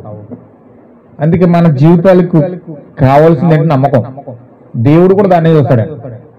మనుషులుగా చూసేది దేవుడు కూడా నమ్మకాన్నే చూస్తాడు. నువ్వు ఎంతవరకు దేవుడితో నమ్మకంగా ఉన్నావు, వాక్యంతో ఎంతవరకు నమ్మకంగా ఉన్నావు, వాక్యం పట్టుకొని నీకు అవకాశం వచ్చినప్పుడు వాక్యంతో జీవిస్తున్నావా లేదా, వాక్యాన్ని పట్టుకుని నిలబడ్డావా లేదా. అబ్బే చుట్టుపక్కల ఎవరు లేరు కదా, వాక్యం ఏదో చెప్పింది పర్లేదు అని చెప్పేసి ఏదో చేసేసేవాడు. నువ్వు ఎప్పుడు వాక్యంతో నమ్మకంగా ఉన్నావా? లేదు. వాక్యంతో నమ్మకం లేవు. చుట్టుపక్కల ఎవరు లేరని, వ్యక్తిగతంగా ఒంటరిగా ఉన్నావని, ఏదో అబద్ధం వాడు, ఏదో పాపం చేసు నువ్వు చేయడానికి ప్రయత్నం చేస్తే దాన్ని దేవుడు చూస్తున్నాడు. హల్లెలూయా. అప్పుడు నువ్వేం చేస్తున్నావు? దేవుడి దగ్గర నమ్మకాన్ని కోల్పోతున్నావు. నీ కుటుంబం దగ్గర, లేకపోతే నీ భార్య దగ్గర, లేకపోతే నీ పిల్లల దగ్గర, లేకపోతే నీ చుట్టుపక్కల గ్రామస్తుల దగ్గర కదా నమ్మకం కోల్పోయి, సాక్షాత్తు దేవుడి దగ్గరే నమ్మకం కోల్పోతున్నావు. నిన్ను నమ్మితేనే దేవుడిని పరిశుద్ధాత్మ ఇస్తాడు. ప్రవర్త అన్నాడు. ప్రవర్త ఏమన్నాడంటే నిన్ను నమ్మినప్పుడే దేవుడు నీలో పరిశుద్ధాత్మ పెడతాడు అన్నాడు. నిన్ను నమ్మకుండా పరిశుద్ధాత్మ నీకు ఎవడు? ఎందుకంటే పరిశుద్ధాత్మ నీకు ఇచ్చాడంటే నీవు ఆ పరిశుద్ధాత్మ సెక్యూరిటీగా ఉండాలి. హల్లెలూయా. ఆమేన్. హల్లెలూయా. ఏం చేయాలండి? పరిశుద్ధాత్మను కాపాడగలిగే శక్తి సామర్థ్యాలు నీలో ఉండాలి. పరిశుద్ధాత్మను కాపాడలేని యొక్క అసామర్థ్యత నీలో ఉన్నదంటే ఖచ్చితంగా దేవుడు పరిశుద్ధాత్మ ఇవ్వడం. నీలో పరిశుద్ధాత్మను కోసం ఖచ్చితంగా కాపాడాలనే తపన ఉండాలి. పరిశుద్ధాత్మ నీలో ఉంటే ఖచ్చితంగా శత్రువు నీ చుట్టూ తిరుగుతాడు. ఇది మాత్రం జ్ఞాపకం చేసుకోండి. ఏం చేస్తాడండి? పరిశుద్ధాత్మ నీలో ఉంటుంది. వాడి పని ఏంటంటే ఎల్లప్పుడు దేవుడి చుట్టూ తిరగడమే. దేవుడు ఏం చేస్తున్నాడో చూసి అలా చేయడమే వాడు వంతు. అలా చేసేసి దేవుడు చేసిన దాన్ని ఒక దాన్ని క్రియేట్ చేసేసి దాన్ని ఒక పెద్ద అబద్ధాన్ని నిజంగా చేసేసి నిజమైన దేవుడిని నమ్మడానికి ప్రయత్నం చేస్తాడు. ఇది వాడు పని. వాడు ఆది కాలం నుంచి కూడా ఇప్పటి వరకు చేసిన కూడా పని అదే. ఆడ అబద్ధమైన విత్తనమై ఉండి, చెడ్డ విత్తనమై ఉండి, నిజ విత్తనం దగ్గర కాపీ కొట్టి నిజ విత్తనం చంపేయడానికి ప్రయత్నం చేస్తాడు. ఇది వాడు ప్రయత్నం. వీడు యొక్క కుయ్యి దాన్ని తెలివిగా చేస్తాడనమాట. అందుకే వాడు ఏం చేస్తాడంటే ఎవరైతే పరిశుద్ధాత్మ పొందుకుని జీవాన్ని ఉత్పత్తి చేస్తున్నారో వాడి చుట్టూనే తిరుగుతాడు. సపోజ్ మీరు చూడండి, మరియమ్మ విత్తనాన్ని పొందుకుంది. విత్తనాన్ని ఎప్పుడైతే పొందుకుందో ఆ మరియమ్మని చంపడం కోసం, ఆ మరియమ్మను నిర్మించడం కోసం, ఆ మరియమ్మను భయంకరంగా హింసించి బాధించి హేళన చేయడం కోసం ఈ సాతానుడు పరిసయ్యులను దూరేశాడు, శాస్త్రులను దూరేశాడు, హెరోదీయులను దూరేశాడు. అందరిని దూరేసి భయంకరంగా హింసిస్తున్నారు. ఎవరిని? మరియమ్మని. నువ్వు వేశ్యవి, ఎక్కడో రోమ సైనికుడి ద్వారా పాపం చేసేసి వచ్చేసి పరిశుద్ధాత్మ నేను కమ్ముకున్నది అన్నావా? ఇది పరిశుద్ధాత్మ అన్నావా? ఇది దేవుడు అంటున్నావా? చెప్పడానికి సిగ్గు లేదు నీకు? బుద్ధి లేదా నీకు? నువ్వే పెళ్లి కాకుండా ఎక్కడికో వెళ్ళిపోయి గర్భం దాల్చేసి ఈ పరిశుద్ధాత్మ అని చెప్పడానికి అసలు భయం లేదు నీకు అసలు దేవుడు అంటే. మరి దేవుడు గంటగట్టి ఎక్కడున్నది అన్నట్టుగా అని చెప్పేసి ప్రతి ఒక్కరూ భయంకరంగా హేళన చేసి తిట్టడం అండి. హల్లెలూయా. కొంచెం జాగ్రత్త మీరు గమనించండి. నీలో పరిశుద్ధాత్మ ఉంటే భయంకరంగా నిన్ను హేళన చేసే వాళ్ళు ఉంటారు, భయంకరంగా నిన్ను త్రోసివేసే వాళ్ళు ఉంటారు, భయంకరంగా నిన్ను ఇబ్బంది పెట్టే వాళ్ళు ఉంటారు, లేని కారణాలు చూపి నిన్ను అవమానపరిచే వాళ్ళు కూడా ఉంటారు. హల్లెలూయా. అయ్యో బాబు, ఎన్ని బాధలు వచ్చేస్తున్నాయి, ఎన్ని కష్టాలు వచ్చేస్తున్నాయి. నేనేం తప్పు చేశానండి? నేనేం తప్పు చేశాను? నేనేం తప్పు చేయలేదు కదా. ఎవరికి నేను అభ్యంతరకరంగా ఉండలేదు, ఎవరిని బాధ పెట్టలేదు. ఇన్ని కష్టాలు నాకు వచ్చేస్తున్నాయండి, ఇన్ని బాధలు నాకు వచ్చేస్తున్నాయండి. నీకే వస్తాయి. ఎందుకు వస్తున్నాయి? నీ లోపల పరిశుద్ధాత్మ ఉంటాడు. హల్లెలూయా. నువ్వు దేవా రా తండ్రి, నన్ను ఆదరించి తండ్రి, దేవా నన్ను హత్తుకో ప్రభువా, నన్ను ఆక్యుపై చేసుకో ప్రభు, నన్ను ఆవరించు ప్రభు అని ప్రార్థన చేశావు. నీ ప్రార్థన విని దేవుడు నీలోకి వచ్చాడు. దేవుడు నీలోకి వచ్చాడు, నీ దగ్గరకు దేవుడు వచ్చాడు. హల్లెలూయా. చూడండి, మోషేని ఇజ్రాయేల్ అందరూ కూడా ప్రార్థన చేసేసారు. ఇజ్రాయేల్ అందరూ భయంకరంగా ఎలుగెత్తి ప్రార్థన చేశారండి. ఎలుగెత్తి ప్రార్థన చేశారు. యాకోబు తండ్రి భర్త అమ్రాము అటకెక్కి ప్రార్థన చేసేవాడంట. కళ్ళు ఎంతెంతలా ఉబ్బిపోయాట, ఎంతెంత పెద్ద పెద్ద కళ్ళు ఉబ్బిపోయేలా ప్రార్థన చేసేవాడంట. ఎవరండి? అమ్రాము. అంత ప్రార్థన చేసి టిఫిన్ మానేసి ఉపవాస ప్రార్థన చేసేవాడు. చివరికి దేవుడు కరుణించి వాళ్ళ ప్రార్థన ఆలకించి రక్షకుడుగా మోషేనిచ్చాడట. హల్లెలూయా. మోసే గర్భంలోకి ఎప్పుడైతే వచ్చాడో అక్కడి నుంచి అక్కడ ఒక స్త్రీలు ఉంటారండి, భయంకరమైన స్త్రీలు అనమాట, పొరు పెట్టడాలని. ఆ యొక్క స్త్రీలు ఏం చేస్తారంటే పుట్టగానే బాలుని బయటికి ఎలా లాగి నేలకేసి కొట్టుకుని గోడకేసి కొట్టేస్తారండి. ఆడపిల్ల పుడితే ఉంచాలి, మగపిల్లడు పుడితే గోడకేసి కొట్టి చంపేయండి అని చెప్పేసి పొరవ ఆజ్ఞాపించి పంపించాడు వాళ్ళ దగ్గరికి. మగపిల్లలు పుట్టకూడదు ఇజ్రాయేలుకి, ఎందుకంటే సంతానం మగపిల్లల దగ్గర వస్తుంది, ఆడపిల్లల ద్వారా అయితే పర్లేదు అని చెప్పి ఆడపిల్లలు పుడితే ఉంచాలి, మగపిల్లలు పుడితే చంపేయండి అన్నాడు. ఎవరైనా ప్రెగ్నెంట్ అని తెలిస్తే వాళ్ళు చుట్టూ తిరిగేస్తున్నారు. పుట్టేది మగోడు ఆడపిల్ల, మగోడు ఆడపిల్ల, మగోడు ఆడపిల్ల. ఒకవేళ పుట్టినోడు మగోడు అనుకుంటే వెంటనే వీళ్ళు వెళ్ళి ఆ వస్తువునే మగోడు అని తెలిసిందంటే బిడ్డను లాక్కొచ్చి తీసుకెళ్లి గోడకేసి కొట్టేసి ట్రైన్లో ఆడేస్తారు. అంత భయంకరమైన చట్టం నడుస్తుంది అక్కడ. గవర్నమెంట్ పాస్ చేసింది ఆ చట్టాన్ని. హల్లెలూయా. దేవుని నామమున మహిమ కలుగును గాక. ఎంతమందికి అర్థమవుతుందన్నమాట? గవర్నమెంట్లే చట్టాలు చేసి అలా చేసినాయి అనుకోండి, మనుషులు ఏం చేస్తారు? ఏం చేయగలుగుతారండి? ఇప్పుడు వచ్చిందని గవర్నమెంట్ చట్టం చేసింది, యూసీసీ అని, యూనిఫామ్ సివిల్ కోడ్ అని. క్రైస్తవ చట్టాలన్నీ రద్దయిపోయినాయి, పెళ్లిళ్ళన్నీ కూడా రద్దయిపోయినాయి, విగ్రహం మొత్తం క్రైస్తవ యొక్క కార్యాలకు సంబంధించిన చట్టాలన్నీ కూడా రద్దయిపోయినాయి. ముస్లింకి సంబంధించిన చట్టాలన్నీ రద్దు అయిపోయినాయి. ఇప్పుడు మనం పెళ్లి చేసుకుంటే భారతదేశ సాంప్రదాయం ప్రకారం వెళ్ళి రిజిస్టర్ చేయించుకుని చేసుకోవాలి. యూనిఫామ్ సివిల్ కోడ్ చేసేసి పార్లమెంట్లో అప్లై చేసి ఆల్రెడీ పెట్టేసింది, పాస్ అయిపోయింది. దేశం నడిచేస్తుంది. ఎవరు పెళ్లి చేసుకున్నది ఆ చట్టం ఫాలో అవుతుంది. ఏం చేస్తారు? ఎవరు పెళ్లి చేసుకుంటే ఎవరు ఏం చేస్తారు చెప్పండి? ఇప్పుడు క్రైస్తవ పెళ్లి జరగాలి, బీజేపీ ప్రభుత్వం వెళ్తుంది, దాని ప్రకారంగా క్రైస్తవ పెళ్లి ఇప్పుడు చెల్లదు, అయిపోయింది, చట్టం రద్దు అయిపోయింది. ఇప్పుడు ఎవరు పెళ్లి ఎలా చేసుకుంటారు చెప్పండి? అసలు భారతదేశ చట్ట ప్రకారం నువ్వు రిజిస్టర్ చేయించుకోవాలని ఇప్పుడు అవదు, లేదండి, చట్టం రద్దు అయిపోయింది. క్రైస్తవ చట్టం రద్దు అయిపోయింది. యూసీసీ యూనిఫామ్ సివిల్ కోడ్ పెట్టేసింది, అయిపోయింది. గవర్నమెంటే పాస్ చేసేసింది పెళ్ళి. ఇప్పుడు క్రైస్తవ పెళ్లి చెల్లదు, అయిపోయింది, టైం అయిపోయింది. ఇప్పుడు ఎలా చేసుకుంటారు పెళ్లి? అప్పుడు రంగు తెలిపోతారనమాట. క్రైస్తవ చేసి పెళ్లి చేసుకుంటారా, హిందూ పెళ్లి చేసుకుంటారా? ఇప్పుడు తేలుతుంది. ఇప్పుడు రంగు బయటకు వస్తుంది అనమాట. అసలు క్రైస్తవులు రంగు బయటకు వస్తుంది. హల్లెలూయా. ఆ సమయంలో మరియా దగ్గర గవర్నమెంట్ పాస్ చేసింది, చట్టాన్ని వెళ్ళి చేసేసాడు. మగపిల్లడు పుట్టిన వెంటనే తీసుకెళ్లి గోడకేసి కొట్టి చంపేమని. వీళ్ళేం ప్రార్థన చేసి కళ్ళు వాసిపోయేలా ప్రార్థన చేసి మరీ పొందుకున్నారు. ఇప్పుడు ఆ కుమారుణ్ణి భద్రపరచవలసిన బాధ్యత ఎవరిదండి? అమ్రామే భద్రపరచాలి. ఆమె 9 నెలలు ఆ బిడ్డను భద్రపరిచి కాపాడి ఇప్పుడు ఆ బిడ్డ ఎదిగే వరకు బాధ్యత అమ్రాంది, యాకోబుదే. హల్లెలూయా. ఇప్పుడు వాళ్ళ బిడ్డను భద్రపరచడానికి ఎన్ని తిప్పలు పడ్డారో తెలుసండి, ఎన్ని కష్టాలు పడ్డారో తెలుసండి. ఏదో బైబిల్ చదువుకుంటే ఇలా చేశారంట కథ రూపంలో ఎండ బాగానే ఉంటది, కానీ వారు పడే కష్టాలు చూస్తే ఎక్కడ బిడ్డను చంపేస్తారో అని తెలిసి వాళ్ళు గదిలో పెట్టి కనీసం పాలు ఇవ్వడం కూడా లేదు. పిల్లడు ఏడితే ఆ పిల్లోడు చప్పుడు కూడా బయటకు వినపడితే వెంటనే వచ్చేస్తారు ఇంట్లోకి. పిల్లోడు ఏడిస్తే ఏడు కూడా బయట కూడా వినపడకూడదు. అంత జాగ్రత్తగా పిల్లోడిని భద్రంగా ఒక చీకటి గదిలో అటకెక్కేసి పాలు ఇచ్చేదట అమరం. పాలు అటకెక్కి ఏడకుండా మూలకొచ్చి దోమలు కుట్టేస్తున్నాయో, ఏం కరిచేస్తున్నాయో, ఏమైపోతుంది ఏం తెలియదు. ఆ మూలకు వచ్చిన చీకటి గదిలో పిల్లోడు పాలు ఇచ్చి అక్కడే పడుకోబెట్టి కనుకొచ్చేసేదట. హల్లెలూయా. అప్పుడు మూలకెళ్ళి ఇంకా 2 సంవత్సరాలు కాపాడారు, కానీ వాళ్ళు కాలేదు. పిల్లోడు ఏడు చేస్తున్నాడు, ఏడు బయటకు వచ్చేస్తుంది.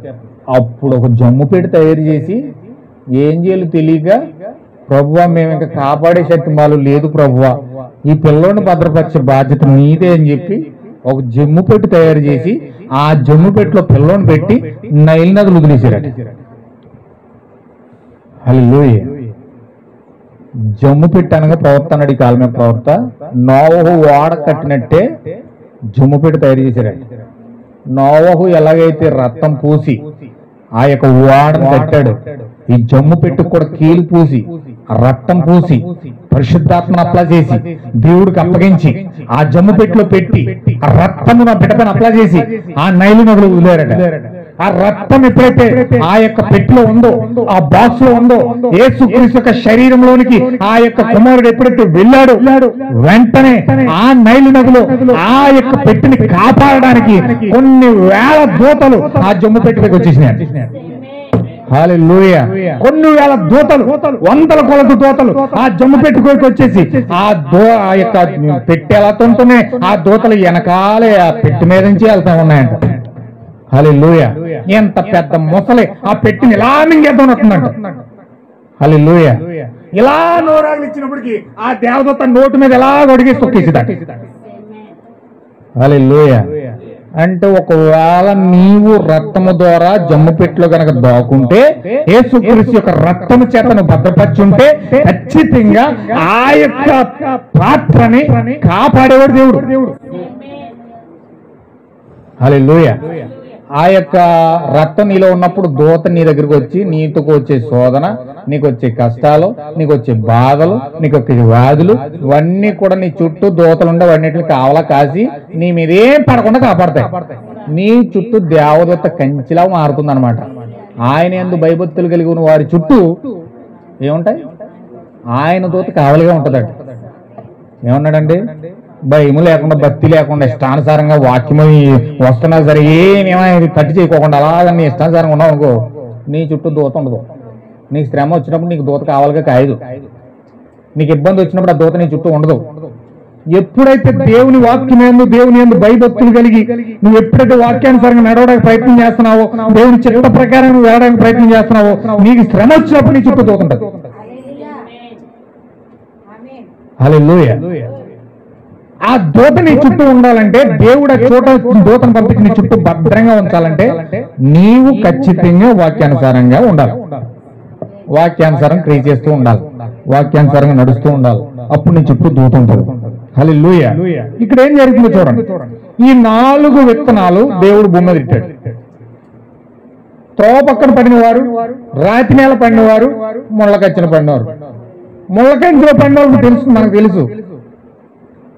ఒకరికి బంగారం ఆశ ఉంటుంది, గట్టిగా ఆశ ఉంటుంది. బంగారం ఆశ తీయమంటే తీరు.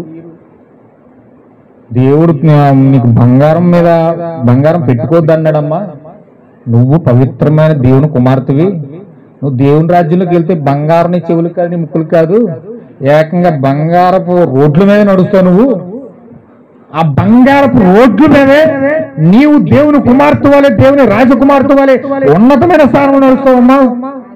కానీ దేవుడి చెవులకు ముక్కులకి పెట్టుకోవద్దు అని చెప్పాడు. కాళ్ళకి అయ్యి అన్యుల ఆచారం అది, తీసేయమ్మా అని చెప్పామనుకో. హల్లెలూయా. ఈవిడేమంటారు తెలుసా? ఈవిడికి ఇష్టం ఎందుకండి? ఈవిడికి బాగా ఇష్టం, ఈవిడ తీరికి ఇష్టం లేదు. అందుకని ఈవిడేం చేస్తుంది? మా అమ్మాయి ఇది అంటదండి. మా చుట్టుపక్కల వాళ్ళు ఏమంటారండి? పలానా వాళ్ళు అన్నారండి, ఏదో అమౌంట్ అంటున్నారండి. మరి చాలా బాధ వేసింది నాకు. హల్లెలూయా. అలాగంటున్నారండి, ఇలాగంటున్నారండి. ఈ బాధ తట్టుకోలేక పెట్టేసుకున్నానండి. ఎంతకి ఈవిడికి ఇష్టం లోపల లోపల నాకు ఇష్టం బంగారం అని చెప్పదు. వాళ్ళ మీద వీళ్ళ మీద వీళ్ళ మీద చెప్తుంది. హల్లెలూయా. ఈ హైకిక విచారం ఈవిడికి ఇష్టం. వాక్య ప్రకారం వాక్యం చెప్పింది విందు, వాక్యం చెప్తుంది పట్టించుకోదు. వాక్యం ఇలా చెప్పిందమ్మంటే నాకు ఇష్టమండి, నేను చేయలేనండి. హల్లెలూయా. దేవుడు నాకు మహిమ కలుగును గాక. ఏం చేసింది? ఈవిడ ఇష్టం అనే ముళ్ళు వాక్యాన్ని గుర్చేసింది, దాన్ని నెరవేర్చినాడు. హల్లెలూయా. ఒక వ్యక్తికి బాగా త్రాగడం ఇష్టం అనుకోండి, త్రాగడం ఇష్టం, ఆయన అది లేకపోతే ఉండలేడు. దానికోసం ఎన్ని అబద్ధాలైనా ఆడతాడు. ఈ ఇంట్లో సామాన్ అంతా అమ్మేస్తాడు. మా ఇంటి కూడా ఉండేవాడు ఒక ఆయన, ఇంట్లో ఇత్తడి బిండితో సహా సాగరెట్టిహాడు. ఇత్తడి బిండితో కూడా సాగరెట్టిహాడు. కడకి అలా ఆవుని అడుగుతున్నాడు. ఏమని అడుగుతున్నాడు తెలుసండి? చాలా సిగ్గుమాలిన పరిస్థితి, చాలా సిగ్గుమాలిన పరిస్థితి. ఓ తాగుబోతుడు అన్నాడంటే, ఒరే ఓ నైట్ నీ పిల్లని నా దగ్గర పంపించడం, నీకు 1000 రూపాయలు ఇస్తానన్నాడంట.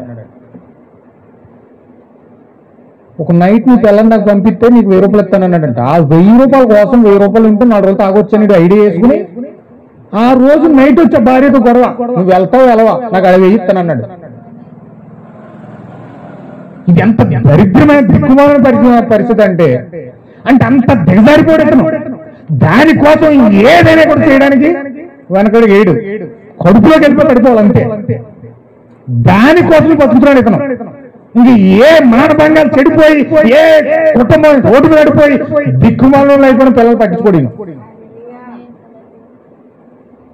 ఎందుకంటే అతనికి ఇష్టం, దానికి అతను బానిస అయిపోడు. ఈ ముళ్ళు వాక్యం ఎవరికైనా పొగ తాగవద్దు, మద్యపానం తాగొద్దు అని బైబిల్ 10 ఆజ్ఞల్లో ఒక ఆజ్ఞ ఇచ్చాడు. తాగొద్దాయి అంటే పక్కనెట్టండి, నాకు అది ఇష్టం లేదు, నాకు తాగడమే ఇష్టం. ఒక వ్యక్తి వేస్ట్ అయిపోయి భర్తను పక్కనెట్టి, భర్తను దూరంగా పెట్టి, భర్తను కొట్టని పంపేసేసి ఈవిడ ఇంకొకరు తొలుగుతూ ఉంటారు. అమ్మ తప్పమ్మ, భర్తకు అన్యాయం చేయకూడదు, పాపమమ్మ, నీ భర్తకు నమ్మకంగా ఉండాలి, నీ భర్తకు నమ్మకంగా ఉండాలని బైబిల్ చెప్తుంది. నువ్వు అలా ఉండడం కరెక్ట్ కాదు అని మనం కనుక ఆవిడ చెప్పామనుకోండి, నాకు ఇష్టమండి, నేను అతని దగ్గరికి వెళ్తే నాకు 1000 డబ్బులు ఇస్తున్నాడు, నన్ను టయానికి తిన్నావా తాగావా అని అడుగుతున్నాడు, అన్ని బాగోగులు అతనే చూసుకుంటున్నాడు, ఆపద వస్తే డబ్బులు ఇస్తున్నాడు, సమస్య వస్తే ఆరోగ్యం బాగోపోతే హాస్పిటల్ తీసుకెళ్తున్నాడు, అన్ని కార్యాలు అతని దగ్గర నుండి చూసుకుంటున్నాడు. నాకు అంతకంటే ఇంకేం కావాలి? అతను సుఖం ఇస్తున్నాడు, డబ్బు ఇస్తున్నాడు, అన్ని ఇస్తున్నాడు కాబట్టి నేను అతనికి సుఖాన్ని పంచుతాను. తప్పేముంది? అలా కాదమ్మా, వాక్యం అలా చెప్తుందమ్మా తల్లి. ఇలా చేయకూడదు, నమ్మక ద్రోహం చేయకూడదు, చాలా పాపం అది. వేష్యలు తీసుకెళ్ళి అగ్నిగుణంలో పడేస్తాడు దేవుడు. అలా చేయకూడదమ్మా. అంటే ఆ టైం వచ్చినప్పుడు చూద్దాంలేండి, ఆ టైం వచ్చినప్పుడు చూద్దాంలే. ఇప్పుడు మాది నడవాలి కదా, మా జీవితం వెళ్ళాలి కదా.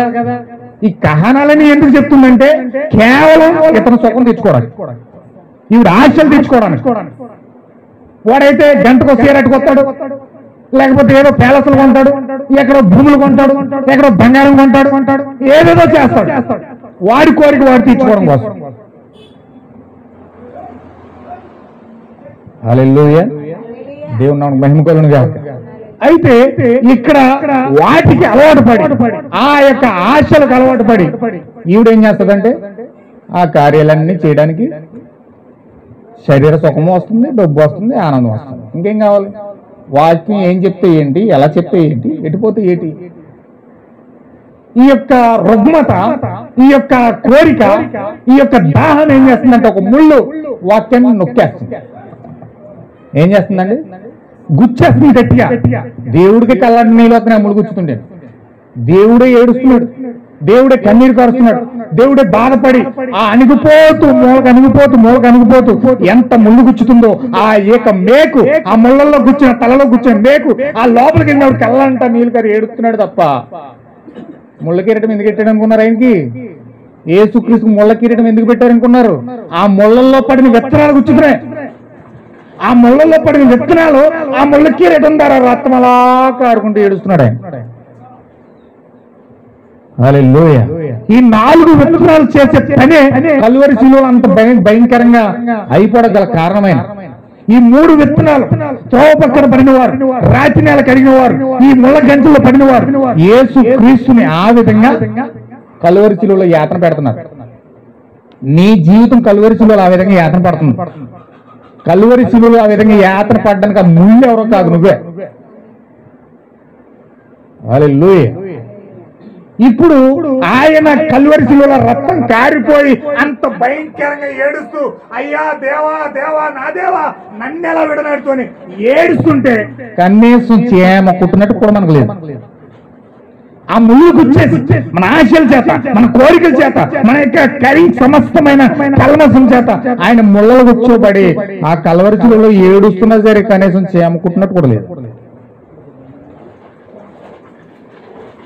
హల్లెలూయా, దేవుని నామమునకు మహిమ కలుగును గాక. చూడండి ఈ యొక్క ఆశలు, కోరికలు ఎంత భయంకరంగా, ఎన్ని భయంకరమైన ఆకృత్యాలు జరుగుతున్నాయో. మొన్న చూశానండి, ఒక యూట్యూబ్ లో ఒక ప్రోగ్రాం చూసాను, అందమైన జీవితం అని. ఆ భర్త తాపి పని చేసుకుంటున్నాడు, రోజు వెళ్ళి పనికి వెళ్ళిపోతున్నాడు, వస్తున్నాడు, వెళ్ళిపోతున్నాడు. పట్టింది ఒక రోజు భార్య భర్త పనికి వెళ్ళిపోయిన తర్వాత ఈవిడ హ్యాండ్ బ్యాగ్ వేసి టింగు వెళ్ళిపోతుంది బయటికి. హ్యాండ్ బ్యాగ్ వేసి ఎక్కడికి వెళ్ళిపోతుంది? ఆయన వచ్చే టైంకి ముందు వచ్చేసి ఒక 5 నిమిషాలు ముందు, 10 నిమిషాలు ముందు వచ్చేసి ఇంట్లో ఉంటుంది. ఎవరో ఇతను తాపి పని చూస్తా ఫ్రెండ్స్, కొలీగ్స్ ఆయన పలానా సెంటర్ లో ఉండడం, తన భార్య ఇంకొక అతనితో ఉండడం ఇతను చెప్పారు. ఇంటికి వచ్చి నిలదీశాడు, నువ్వు పలానా చోట కనపడ్డావంటే పలానోడు చెప్పాడు నాకు. ఏంటంటే కై అతని భర్త మీద అడిపోయినాడు. నన్ను అనుమానించినావా? నీకు ఎంత ధైర్యం? నేను తప్పుడు పని చేసేదాన్నా, అలా చేసేదాన్నా, ఇలా చేసేదాన్ని అని చెప్పి ఆయన మీద అడిపోయినాడు. అడిపోయిన తర్వాత అతను భరించాడు. రోజు రోజుకి ఆమె యొక్క లైఫ్ స్టైల్ తేడా వచ్చేస్తుంది. లైఫ్ స్టైల్ తేడా వచ్చేస్తుంటే ఈయన ఏం చేశాడంటే ఆ ప్రోగ్రాం కంప్లైంట్ చేశాడు. ఆ ప్రోగ్రాం కంప్లైంట్ చేస్తే వాళ్ళు పిలిపించారు. ఆమె చెప్పడం ఎలా చెప్పిందంటే, నేను రోజు మా ఆయనకి తెలియకుండా ఒక షాప్లో పని చేస్తున్నానండి, ఆ పని కోసం వెళ్తున్నాను రోజున, మా ఆయనకి చెప్పలేదు, ఇంట్లో కొంచెం కుటుంబం గడుస్తుంది కదా అని వెళ్తున్నాను నేను, అంతే నేను చేసింది, దానికి నన్ను అనుమానిస్తున్నాడండి ఈయన అని చెప్పేసి చాలా ఓదగించింది.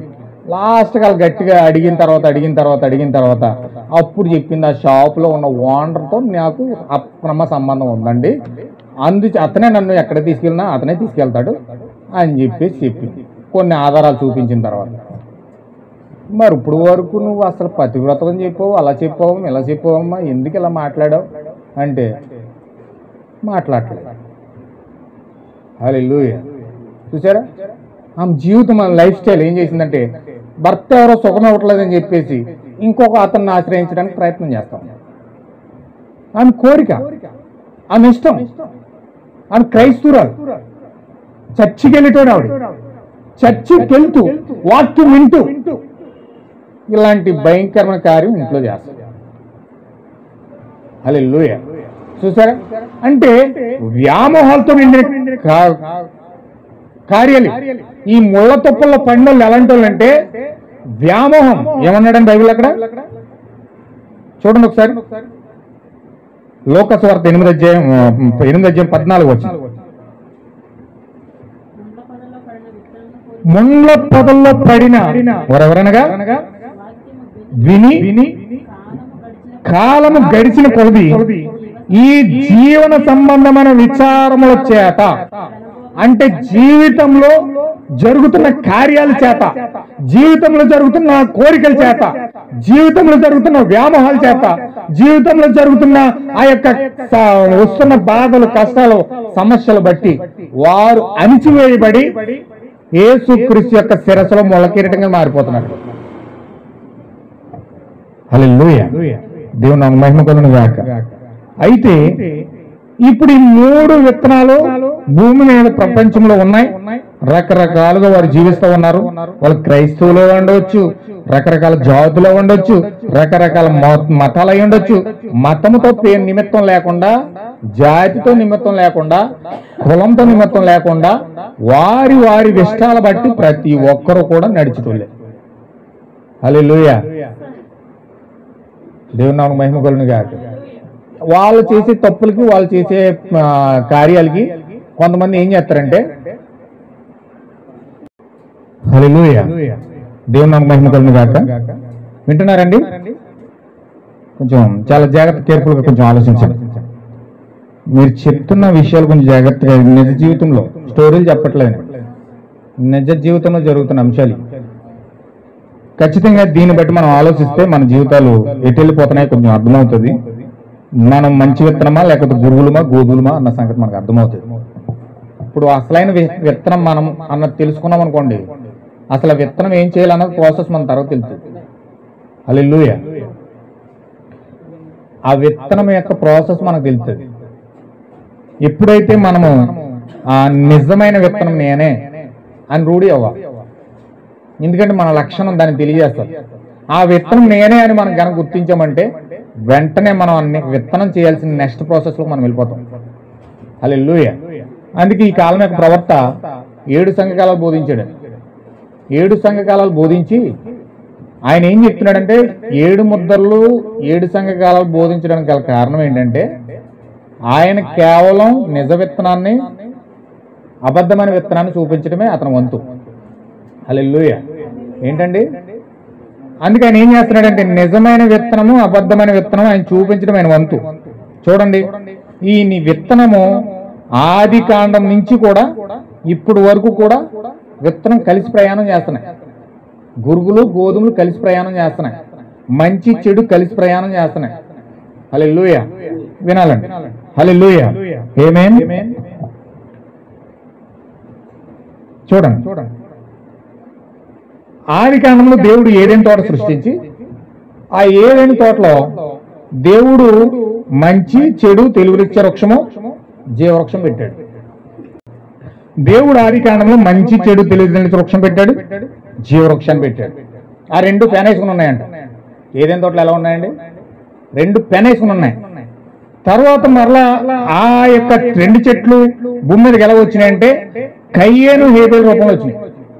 ఆ 2 చెట్లు మంచి చెడు తెలివితేటనిచ్చే వృక్షము కయ్యేను కింద వస్తే, జీవవృక్షమేమో హేబేలు కింద వచ్చింది. అవి 2 ఒకే కుటుంబంలో పెనేసుకుని ఉన్నాయి. బయట కాదండి జరిగింది, కుటుంబంలో జరుగుతుంది. ఈ చిచ్చు అంతా కూడా కుటుంబంలో ఉంటుంది. చూడండి, తర్వాత మరలా ఈ యొక్క కయ్యేను హేబేలు ఏ విధంగా వచ్చారంటే అబ్రహాము యొక్క కుటుంబంలో ఇస్మాయేలు ఇస్సాకు రూపంలో వచ్చారు. హల్లెలూయా. ఒకే కుటుంబంలో ఇస్మాయేలు ఉన్నాడు, ఇస్సాకు ఉన్నాడు. మరలా అదే కుటుంబంలో మరలా కొంచెం వంశపారిగా మనం ఇలా చూస్తే ఇస్సాకు కుటుంబంలో యాసావు ఉన్నాడు, యాకోబు ఉన్నాడు. ఇద్దరు ఒకే కుటుంబంలో ఉన్నారు, కానీ విత్తనాలు వేరు. యాసవేమో మంచి విత్తనం కాదు, అది గురుకు. గోధుమేమో ఎవరండి? యాకోబయ్య ఉన్నాడు. విత్తనాలు 2 విత్తనాలు ఒక చోట పడుతున్నాయి, కానీ తేడా వస్తుంది. ఒక విత్తనమేమో గురుకు, ఒక విత్తనమేమో గోధుమ. విత్తనం గురుకేమో యాసవ్ అయితే గోధుమేమో యాకోబు. చూడండి, మరలా కొంచెం కిందకు వస్తే నావు వాళ్ళ బిల్లరి, నావు వాళ్ళలో 2 విత్తనాలు వెళ్ళినాయి, కాకి వెళ్ళింది, పావురం వెళ్ళింది. హల్లెలూయా. పావురమేమో గోధుమ అంటే, కాకి ఏమో గురుకై ఉంది. మరలా కిందకు వస్తే ఆ వాడలోనే 2 ఉన్నారు. నావు కుటుంబంలోని 2 విత్తనాలు ఉన్నాయి. హాము ఉన్నాడు, షేము ఉన్నాడు.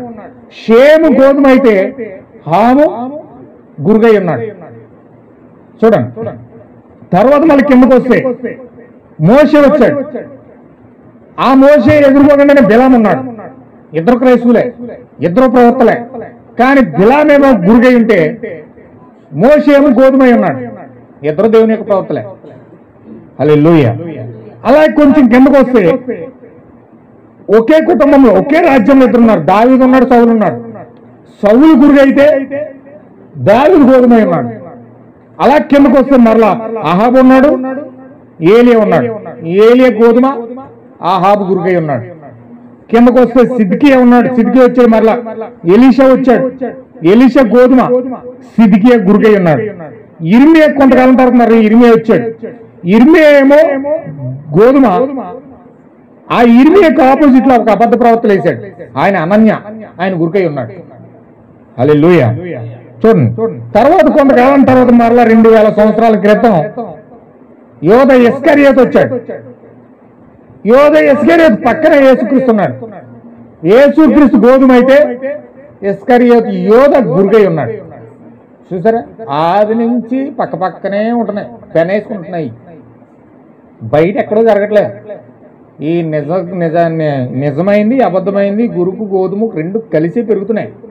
అందుకే యేసుక్రీస్తు అన్నాడు, 2 కలిసే పెరగనివ్వండి. కోత కాలం వరకు దాన్ని కలిసే పెరగనివ్వండి, తీయొద్దు. ఎందుకంటే ఒకవేళ మీరు తీస్తే గురుకులతో పాటు గోధుమలు కూడా పెరిగించేస్తారు. అందుచేత అలా చేయొద్దు. మీరు కోత కాలం వచ్చే వరకు కూడా 2 పెరుగుతూనే ఉండాలి. ఆది కాలం నుంచి 2 వస్తూనే ఉన్నాయి. అబ్రహాం కుటుంబంగా ఏదైనా తోట మొదలెట్టి ఇప్పుడు వరకు యోధ ఇస్కరియోతు వచ్చాడు, యేసుక్రీస్తు వచ్చాడు. మరలా తర్వాత యోధ ఇస్కరియోతు వెళ్ళిపోయిన తర్వాత నికోలాస్ వచ్చాడు, పేతురు వచ్చాడు. పేతురు గోధుమ అయితే నికోలాస్ గురుకై ఉన్నాడు. పేతురికి ఆపోజిట్ కి నిలబడినాడు నికోలాస్. తర్వాత మళ్ళీ కిందకు వస్తే పౌలు గారు వచ్చాడు. పౌలు గారు పక్కనే దేమా ఉన్నాడు. దేమ గురుకైతే పౌలు గారు గోధుమై ఉన్నాడు. హల్లెలూయా. చూడండి, మళ్ళీ కిందకు వస్తే ఇక్కడ నిజ సంఘం ఇచ్చాడు దేవుడు, అబద్ధ సంఘం కూడా వచ్చేసింది. నిజ ద్రాక్షావళి వచ్చింది, అబద్ధ ద్రాక్షావళి వచ్చింది. దేవుడి ఆత్మ వచ్చింది, క్రీస్తు అలా విరోధి ఆత్మ కూడా వచ్చింది. నిజాపోస్తులు వచ్చారు, దొంగపోస్తులు కూడా వచ్చాడు. హల్లెలూయా. నిజ ప్రవక్త వచ్చాడు, అబద్ధ ప్రవక్త కూడా వచ్చాడు. చూడండి, ఆది నుంచి కూడా 2 పెనేసుకుని వెళ్తానే ఉన్నాయి. ఈ రెండిటిని చూపించడమే 7 సంఘకాలాల వంతు. ఈ రెండిటిని చూపించడమే 7 ముద్రల వంతు. 7 ముద్రలు అంటే పెద్ద పెద్ద మర్మాలు కాదు, వాస్తవము నిజమో చూపించడమే అసలైన నిజమైన పరిచర్య. హల్లెలూయా. నిజమైంది ఏంటి, దాని గుణలక్షణం ఏంటి? అబద్ధమైంది ఏంటి, దాని గుణలక్షణం ఏంటి? ఇది ఎలా జీవిస్తుంది, అది ఎలా జీవిస్తుంది? అది ఎక్కడ పాతాల నుంచి వచ్చిందా, పరలోకం నుంచి వచ్చిందా? చూపించడమే 7 ముద్రల యొక్క ముఖ్య సారాంశం. హల్లెలూయా. సంఘకాలాల యొక్క ముఖ్య సారాంశం. అసలు సంఘకాలాలు చదివితే, ముద్రలు చదివితే అసలు నువ్వు పరలోకం నుంచి వచ్చావా, పాతాల నుంచి వచ్చావా, నువ్వు వేడు తెలిసిపోద్ది. నీకు అర్థమైపోద్ది. యోధేశ్వరికి అర్థమైపోయింది. యోగదేశ్వరికి అర్థమైపోయింది, కింద నుంచి వచ్చానని. కాబట్టి కింద నుంచి వచ్చానని సంగతి ఒప్పుకున్నాడు కాబట్టి దెయ్యం పూర్తిగా ఆవరించింది. ఒప్పుకున్న తర్వాత జరుగుతుంది ఇదేనండి. కొంతమంది ఒప్పుకుంటారు, నేను పరలోకం పోనంటే నా జీవితాన్ని బట్టి నేను చాలా చెడ్డోని, నేను చాలా పాపిని, నేను చాలా దుర్మార్గుని అన్నాడు అనుకోండి, నిజంగా దుర్మార్గుడు అయిపోతాడు. అప్పుడు ఒక మంచోడుగా ఉన్నవాడు కూడా దుర్మార్గుడు అయిపోతాడు. అప్పుడు వరకు నేను చాలా చెడ్డోనండి బాబు, చాలా చెడ్డోనండి నేను చాలా అన్నాను అనుకోండి, నిజంగా చెడ్డోడు అయిపోతాడు. హల్లెలూయా. నువ్వేదైతే ఎక్కువసార్లు పలుకుతున్నావో అది నీ జీవితంలో జరుగుతుంది. నువ్వేదైతే ఎక్కువసార్లు పలుకుతున్నావో అదే నీ జీవితంలో జరుగుతుంది. నేను చెడ్డవు, నేను పాపి, నువ్వు పాపి అవుతావు. ఎప్పటికీ పరిశుద్ధి రావలేదు. హల్లెలూయా. నువ్వు ఎప్పటికీ పరిశుద్ధి నేను చచ్చిపోతాను నువ్వు చస్తావు ఏదో ఒక రోజు, ఖచ్చితంగా చచ్చిపోతాను.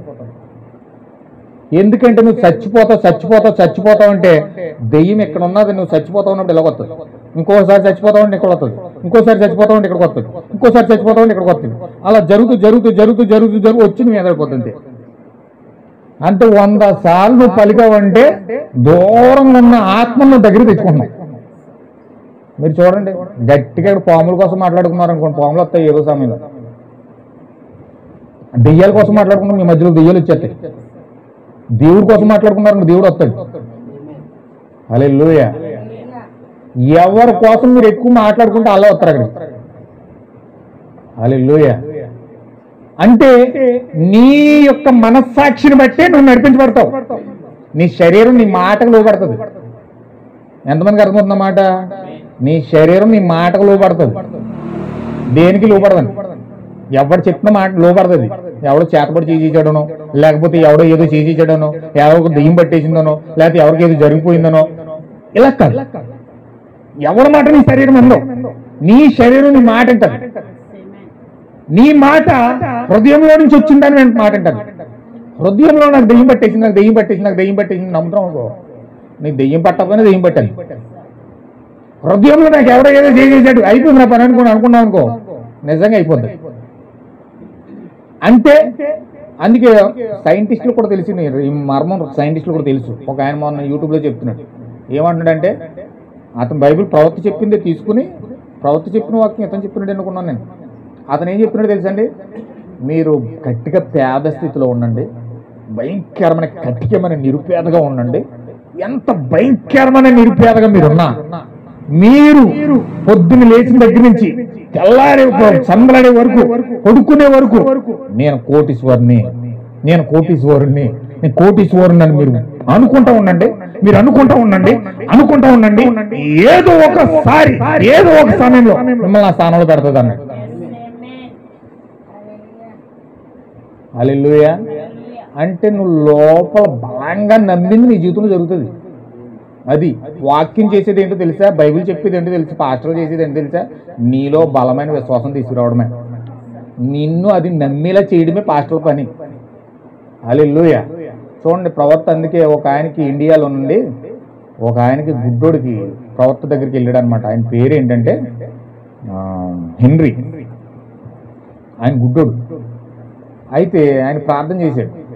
ప్రార్థన చేసుకుని కూటానికి వెళ్ళాడు, ప్రవక్త కూటాలకు వెళ్తే ఆ ప్రవక్త కూటాల్లో కొన్ని వేల మందిలో ప్రవక్త పిలిచి, ఓ హెన్రీ, యెహోవా సెలవిస్తా ఉన్నాడు, నువ్వు చిన్నప్పటి నుంచి పుట్టుగుడ్డువాడిగా ఉన్నావు, ఎంతోమంది డాక్టర్ల దగ్గర చూపించుకున్నావు, నీకు కళ్ళు రాలేదు. అయితే యెహోవా సెలవిస్తా ఉన్నాడు, ఈ రోజు నువ్వు కళ్ళు పొందుకున్నావు, దేవుడు నీకు కళ్ళు ఇచ్చాడు, నువ్వు దీన్ని నమ్ముతున్నావా అని అడిగాడు. దగ్గర పిలిచాడు. అంతమంది వేల మందిలో స్టేజ్ పై పిలిచాడు అతను. నీ పేరు ఇది, నీ పలానా పేరు, పలానా డోర్ నెంబర్, పలానా ఊరు నుంచి వచ్చావు అని స్టేజ్ మీద పిలిచాడు. ఇతను వెళ్ళి, yes Lord, I believe Lord, నేను నమ్ముతున్నాను ప్రభు అని చెప్పాడు. చెప్పిన తర్వాత దేవుడు నిన్ను కళ్ళు ఇచ్చాడు, దేవుడు నిన్ను స్వస్థపరిచాడు, నమ్ముకుంటూ వెళ్ళు, సాక్ష్యం ఇచ్చే అన్నాడు. కళ్ళు రాలేదు, ఇంక రాలేదు, కళ్ళు రాలేదండి. అతను వెళ్ళాడు. వెళ్ళిన తర్వాత సాక్ష్యం ఇస్తున్నాడు.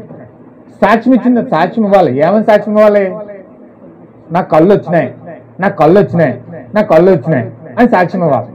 ఈయనకేం కళ్ళు రాలేదు, కళ్ళు వచ్చినాయని చెప్పాలి. అందరికి వెళ్ళి నాకు కళ్ళు వచ్చాయి, పలానా ప్రవక్త ఇలా చెప్పాడు, యెహోవా ఇలా సెలవిస్తున్నాడని, దస్ సై ద లార్డ్ అని చెప్పాడు. అంతమంది ప్రజల్లో నా పేరు ఆయనకి ఎలా తెలుసు? నేను ఎప్పుడు ఆయన కలవలేదు, నేను ఎప్పుడు ఆయన చూడలేదు, నా డోర్ నెంబర్ సహా అతను చెప్పేశాడు, నేను దాన్ని నమ్ముతున్నాను, దేవుడు నాకు కళ్ళు ఇచ్చాడు అని ప్రతి వ్యక్తికి చెప్తున్నాడు. ప్రతి వ్యక్తికి చెప్తుంటే కొంతమంది అంటున్నారు, నీకు ఎవడో బాగా పెచ్చెక్కిచ్చేసాడు రాబాయ్, నీకు ఎవడో బాగా ఎక్కిచ్చేసాడు. ఒక పక్కేమో తడుముకుంటూ వెళ్తున్నావు, తడుముకుంటూ నెత్తుక్కుంటున్నావు, ఎవడో కళ్ళు ఇచ్చేసాడు అంటున్నావు. పెచ్చెట్టిందండి నీకు, గట్టిగా పెచ్చెక్కిపోయింది, నీకు ఎవడో ఎక్కిచ్చేసాడు బాగానంట. హల్లెలూయా. అలా చెప్తే ఈయన ఏం పట్టించుకోలేదు కొంతకాలం.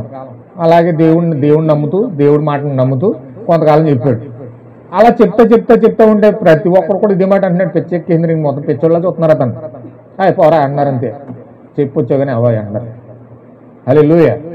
ఎవడంటలేదు అలాంటి మాట ఎవరంటారండి? ఇతనేమో చెప్తున్నాడు దేవుడు నన్ను మాట్లాడాడు, అంతమంది ప్రజల మధ్య అంత దేవుని యొక్క ప్రవర్తన అతను పిలిచి నన్ను చెప్పాడు, నా డోర్ నెంబర్ సహితం చెప్పేశాడు. నాకు చాలా అద్భుతం అనిపించింది, చాలా ఆశ్చర్యం అనిపించింది. నేను నమ్ముతున్నాను, నేను దేవుడు నాకు కళ్ళు ఇచ్చాడు. మరి కళ్ళు ఇత్తలేంటే నీకు చూడవేటి, మరి మా చూడు ఇక్కడేమని చెప్పు, మరి అక్కడేమని చెప్పు అని ఎటకారం చేస్తున్నాడు. ఈ మాటలన్నీ కొన్ని సంవత్సరాల తర్వాత మళ్ళీ ఈయనకు డౌట్ వచ్చేసింది. ఎన్ని సంవత్సరాలు సాక్ష్యం ఇచ్చినా ఏం కళ్ళు లేవు, ఏమీ లేవు. అసలు ఆయన నిజం చెప్పాడు అబద్ధం చెప్పాడు అసలు చెప్పుకున్నాడు అడుగుదాం వెళ్ళి. అసలు నిజం ఎంత ఉతుకు ఎంత వెళ్ళి తెల్లారి ఆ ప్రవక్త దగ్గరికి వెళ్ళిపోయిన తర్వాత ఆయన ప్రవక్త పిలిచి అడుగుతున్నాడు, అయ్యా మీరు ఇలా చెప్పారు పలానా రోజు, అయితే నేను సాక్ష్యం ఇస్తున్నాను, సాక్ష్యం ఇమ్మన్నారు, మీరు సాక్ష్యం ఇస్తున్నాను కానీ నా జీవితంలో ఏం జరగట్లేదు, కళ్ళు రావట్లేదు, ప్రజలందరూ ఇలాగ అంటున్నారు, ఇలాగ ఏడిపిస్తున్నారు నన్ను చాలా అని చెప్పేసి చాలా బాధగా చెప్పాడు. చాలా బాధ అవుతుంది, నాకు ఏడుపు వస్తుంది, ఏం చేయమంటారు చెప్పండి. అప్పుడు ఆయన అన్నాడు, ఆ రోజు అంతమందిలో పిలిచి యెహోవా ఇలా సెలవిస్తా ఉన్నాడు, దేవుడిని కళ్ళు ఇచ్చాడని చెప్పింది నేను కాదు, చెప్పింది దేవుడని తెలుసని కానీ అడిగాడు. ఆమేన్, హల్లెలూయా. దేవుడే చెప్పాడయ్యా, నేను నమ్ముతున్నాను, ఐ బిలీవ్, కానీ నేను నువ్వు చెప్పినట్టే సాక్ష్యం ఇచ్చాను కానీ నాకేం జరగల. సరే అయితే ఇప్పుడు వరకు నువ్వు ఎంత సాక్ష్యం ఇచ్చావు దానికి డబుల్ సాక్ష్యం నేను వెళ్ళి అని చెప్పేసి మళ్ళీ ప్రవక్త చెప్పాడు. చెప్పిన తర్వాత ఈయన వెళ్ళి ఇప్పుడు వరకు కళ్ళు వచ్చిన నోటు మాటతోనే చెప్పాడు. ఇప్పుడు ఏంగా కొన్ని డబ్బులు ఖర్చు పెట్టి పాంప్లెట్లు ఇచ్చేస్తున్నాడు అందరికీ.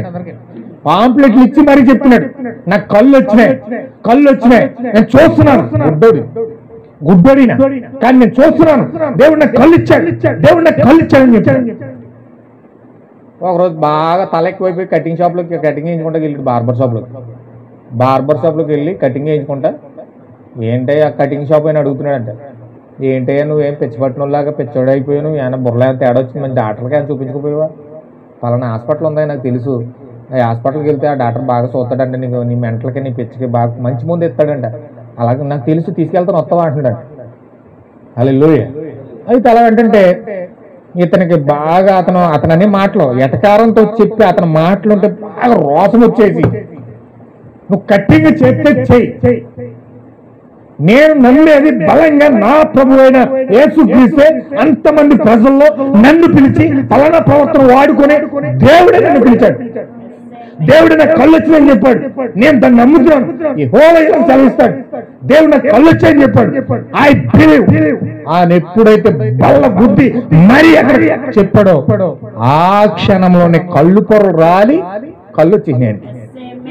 ఆ బార్బర్ షాప్ లో ఎప్పుడైతే కళ్ళు వచ్చినాయి ఎదురుకోకుండా అర్థం కనపడుతుంది. ముఖం చూసుకున్నాడు, ఎప్పుడైతే ముఖం చూసుకున్నాడో వెంటనే ఆనందం వచ్చేసి కళ్ళు వచ్చేసినాయని చెప్పేసి గట్టిగా చేశాడు. హల్లెలూయా. ఎప్పుడైతే గట్టిగా అరిచాడు ఈయన గుండె అద్దెకు వచ్చేసినట్టు అయిపోయింది. ఏంటి ఎంత గట్టిగా అరిచేసాడు? ఏమైంది? నాకు కళ్ళు వచ్చింది, దేవుడు నాకు కళ్ళు ఇచ్చాడు, దేవుడు నాకు సాక్ష్యాన్ని రుజువు చేశాడు, దేవుడు నాకు విశ్వాసం ఇచ్చాడు, దేవుడు నాకు కళ్ళు ఇచ్చాడు అని చెప్పేసి పరిగెత్తి వెళ్ళిపోతున్నాడు బయటికి. ఆ బార్బర్ షాప్ అంటే కటింగ్ చేయడానికి చుడిదరగా క్లాత్ కట్టాడట, ఆ క్లాత్ భుజంలో ఉంది, క్లాత్ ఇప్పుడు ఏమో నా కళ్ళు వచ్చినా వెళ్ళిపోతున్నాడు. ఇది ఆనందం. వెనకాల బార్బర్ షాప్ వస్తున్నాడు, నా క్లాత్ రోజు. హల్లెలూయా. అంటే దేవుని యొక్క కార్యాలు వెంటనే జరగవు కానీ నువ్వు నమ్మినప్పుడు జరుగుతాయి. అయితే నువ్వు నమ్మి నీలోకి విశ్వాసం వచ్చే వరకు దేవుడు ఎదురు చూస్తాడు. సహనం అంటే అది. నిజమైన విత్తనాలు, దేవుని యొక్క విత్తనాలు సహనంగా ఎందుకు ఉంటాయంటే ఎదురు చూసేవారు ఎందుకు ఎదురు చూస్తారంటే దేవుని యొక్క ప్రణాళిక, దేవుని యొక్క వాగ్దానం తన జీవితంలో నెరవేరే వరకు వెళ్ళి ఎదురు చూస్తారు. హల్లెలూయా. అది సహనం. సహనం అంటే ఏంటండి? చాలా బాగా గుర్తుపెట్టుకోవాలి మీరు, బాగా హృదయంలో నానుడైపోవాలి. సహనం అంటే అర్థం ఏంటంటే చూడండి, అక్కడ 7 పరిమాణాల్లో అక్కడ పిరమిడ్లో ఆరోదేనండి, 4వ సహనం. సహనం ఎందుకు పెట్టాడంటే అది వాగ్దానం మన జీవితంలో నెరవేరే వరకు ఎదురు చూడండి. హల్లెలూయా. మొన్న చెప్పాను మీకు ఆశానిగ్రహం అని. ఆశానిగ్రహం ఏంటి? ఎంతమంది గుర్తుందండి? అదనమాట. ఆశానిగ్రహం అంటే నాలుగును అదుపులో పెట్టుకోవడం, అంటే నోరును కంట్రోల్ చేసుకోవడం, వచ్చే మాటని కంట్రోల్ చేసుకోవడమే నాలుగును అదుపులో పెట్టుకోవడం ఆశానిగ్రహం. అది దానిపైన సహనం ఉంది.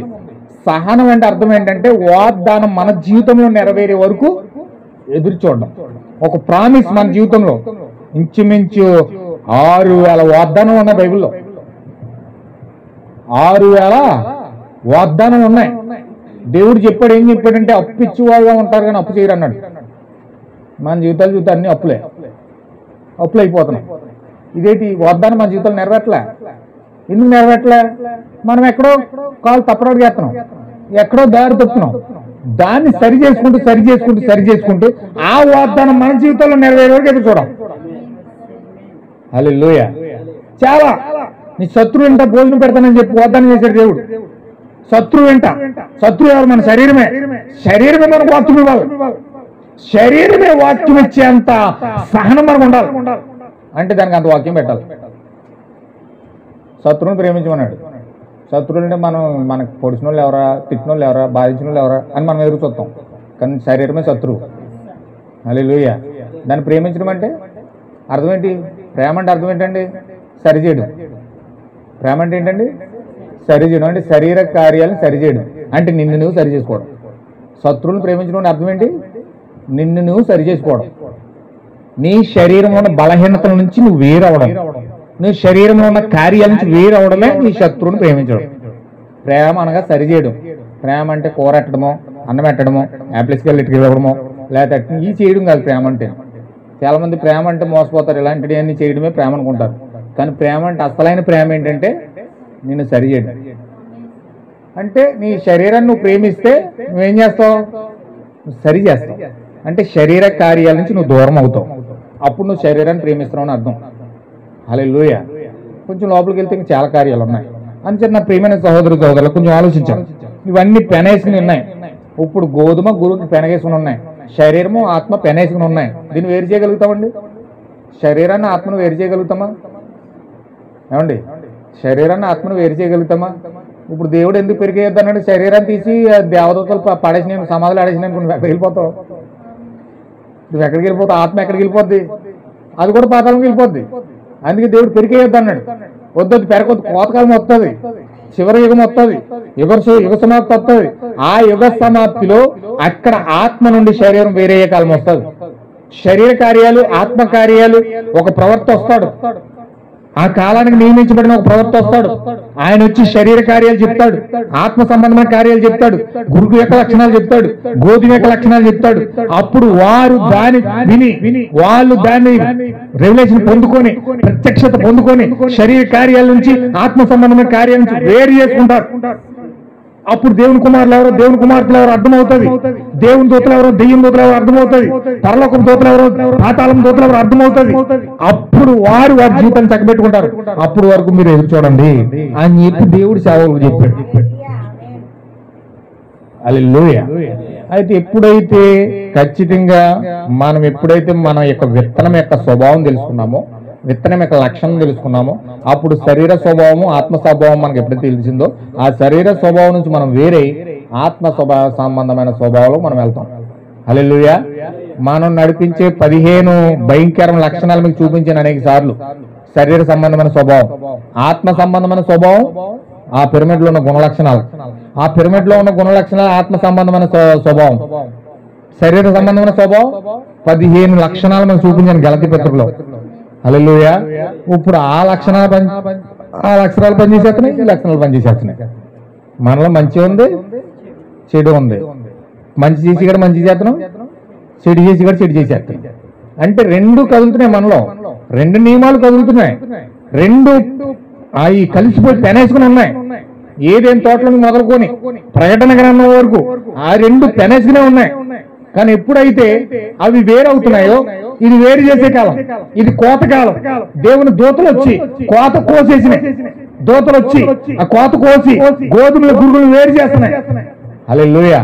ఎప్పుడైతే గురుగులు గోధుమలు వేరయ్యాయో, ఆత్మ శరీరం వేరవుతున్నాయో, అప్పుడు ఆ లక్షణాలు బట్టి మనం ఆ లక్షణాలని ఆత్మ సంబంధమైన స్వభావం చేత శరీర సంబంధమైన శరీర యొక్క లక్షణాలు చంపాలి. ఏం చేయాలండి? ఆత్మ సంబంధమైన స్వభావాన్ని పొందుకొని శరీర సంబంధమైన స్వభావాన్ని చంపాలి. ఒకవేళ ఆత్మ సంబంధమైన స్వభావం పొందుకోకుండా మనం అలాగే టైం పాస్ చేసామనుకోండి, అలాగే యేసుక్రీస్తు తలలో మొలకొచ్చామనుకోండి, అలాగే త్రోవ పక్కన పడిన వారిలా ఉన్నామనుకోండి, అలాగే కఠినమైన హృదయంతో ముందుకు వెళ్ళిపోయామనుకోండి పశ్చాత్తాపం లేకుండా, అప్పుడు మనము ఆ శరీర సంబంధమైన స్వభావాన్ని చంపలేం. ఆ శరీర స్వభావాన్ని చంపాలంటే ఖచ్చితంగా ఆత్మ సంబంధమైన స్వభావం, ఆ 7 లక్షణాలు మనకు కావాలి. ఎప్పుడైతే వచ్చినాయో అప్పుడు 7 లక్షణాల చేత ఈ త్రోవ పక్కన పడిన వారిలాగా ఉండను, రాతి నేలలాగా ఉండము, ఈ ముళ్ళ కంచెల్లో పడిన వారుగా ఉండము. మంచి విత్తనముగా మారి వాక్యాన్ని పొందుకొని వాక్యం మన హృదయంలోకి వెళ్ళి ఫలించి అదేం చేస్తుందంటే 130దంతులుగా, 60దంతులుగా, 100అంతులుగా, 1000అంతులుగా అవి ఫలించి అభివృద్ధి చెంది దేవుని యొక్క వాగ్దానాలన్నీ మన జీవితంలో నెరవేరేటట్లుగా చేస్తాడు. హల్లెలూయా. ఇప్పుడు ఖచ్చితంగా ఒక వ్యక్తి ఐఏఎస్ కలెక్టర్ అవ్వాలనుకున్నాడు అనుకోండి, ఒక స్టూడెంట్ ఐఏఎస్ కలెక్టర్ అవ్వాలనుకున్నాడు అనుకోండి, ఏం చేస్తాడండి? ఖాళీ కూర్చుని వెళ్ళి పరీక్ష రాసేస్తాడండి. ఖాళీ కూర్చుని అలా కూర్చుని ఆ టైం వచ్చినప్పుడు రాసేద్దామని కూర్చున్నాడు అనుకోండి, పాస్ అవుతాడా? అతను ఐఏఎస్ కలెక్టర్ అవ్వాలంటే చిన్నప్పటి నుంచి ఆ స్టడీ చేసి ట్యూషన్ తీసుకుని ఏ క్లాసు ఏ మెటీరియల్ ఇదంతా చూసుకుని తీసుకుని అదంతా కూడా నైటు పగలో నిద్ర లేకుండా అతను శ్రమను అనుభవించి అతను ఎన్నో రాత్రులు మెలకు కలిగి బాగా చదివి ఆ ట్యూషన్కి వెళ్ళి వాళ్ళని అడిగి వీళ్ళని అడిగి ఎన్నో క్వశ్చన్ పేపర్లు ఎన్నో బిట్లు అన్ని చూసుకుని అతను ప్రిపేర్ అవుతాడు. ఆ ఇంటర్వ్యూలకి ప్రిపేర్ అయ్యి ఆ ఇంటర్వ్యూలో సెలెక్ట్ అయ్యి జాబ్లోకి వెళ్ళి కూర్చున్న వరకు అతనికి టెన్షన్. ఈ ఇంటర్వ్యూ ఏమవుతుందో, ఈ పరీక్ష ఏమవుతుందో, ఈ ఎగ్జామ్ అవుతుందో, ఈ ఎగ్జామ్ ఏమవుతుందో. మనకైతే ఆదివారం ఎగ్జామ్ అంతే, ఆదివారం ఎగ్జామ్లు అంటుంది. ఈ ఎగ్జామ్కి ఎలా ప్రిపేర్ అవుతామంటే వెళ్దాంలే, చేద్దాంలే, ప్రార్థనే కదా, చూద్దాంలే.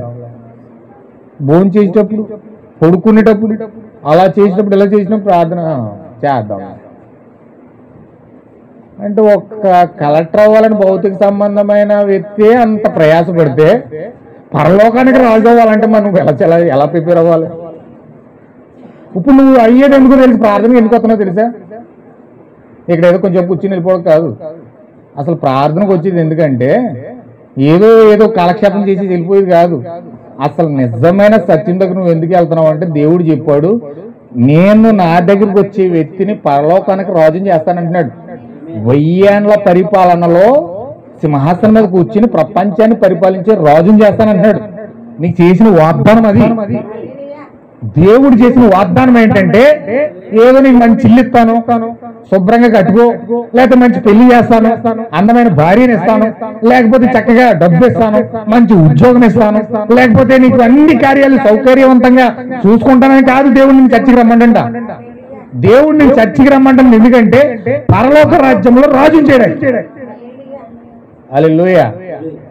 అంటే ఐఏఎస్ కలెక్టర్ అవ్వడానికి నువ్వు ఎంత ప్రయాసపడితే మరి పరలోకానికి రాజు అవ్వాలంటే నువ్వు ఎంత కష్టపడాలి, నువ్వు ఎంత భారంతో ప్రార్థన చేయాలి, ఎంత పని ఇక్కడ చేయాలి, ఎంత కసిగా నువ్వు విశ్వాసాన్ని పొందుకోవాలనే ఆరాటం నీలో ఉండాలి, పట్టుదల ఉండాలి, ప్రేమ ఉండాలి, ఐక్యత ఉండాలి, వాక్యం ఉండాలి.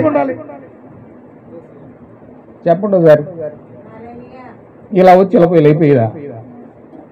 పరలోకాన్ని రాజ్యం అవ్వాలంటే నువ్వు ఎంత కృషి చేయాలి, ఇక్కడ ఎంత మోకాల మీద పట్టుండాలి, ఎంత ప్రత్యక్షత ఉండాలి, ఎంత బైబిల్ చదవాలి, నేను ఇంకా చదవాలి. అసలు పరలోకంలో రాజు అవ్వాలంటే ఏ ఇంటర్వ్యూ చేయాలి, పరలోకం రాజు అవ్వాలంటే ఏ విధంగా ఆ పరిపాలన చేయాలి, పరలోకం రాజు అవ్వాలంటే లక్షణాలు ఏంటి, ఆ రాజుకున్న లక్షణాలు ఏంటి, అసలు ఆ రాజు ఏ విధంగా జీవిస్తాడు, అసలు దేవుడు ఏ విధంగా అక్కడ తీసుకెళ్ళిపోతా ఉన్నాడు, అక్కడికి వెళ్ళే మార్గం ఏంటి, ఏ బుక్స్ చదవాలి, ఏ కోర్స్ చదవాలి, ఏ మార్గం మనం వెతుక్కోవాలి, ఏ పాస్టర్ గారి దగ్గరికి వెళ్ళాలి, ప్రార్థన ఎలా చేయాలి, ప్రత్యక్షత ఎలా పొందుకోవాలి, జీవం ఎలా పొందుకోవాలి, పరిశుద్ధాత్మ ఎలా పొందుకోవాలి, మార్పు ఎలా పొందుకోవాలి.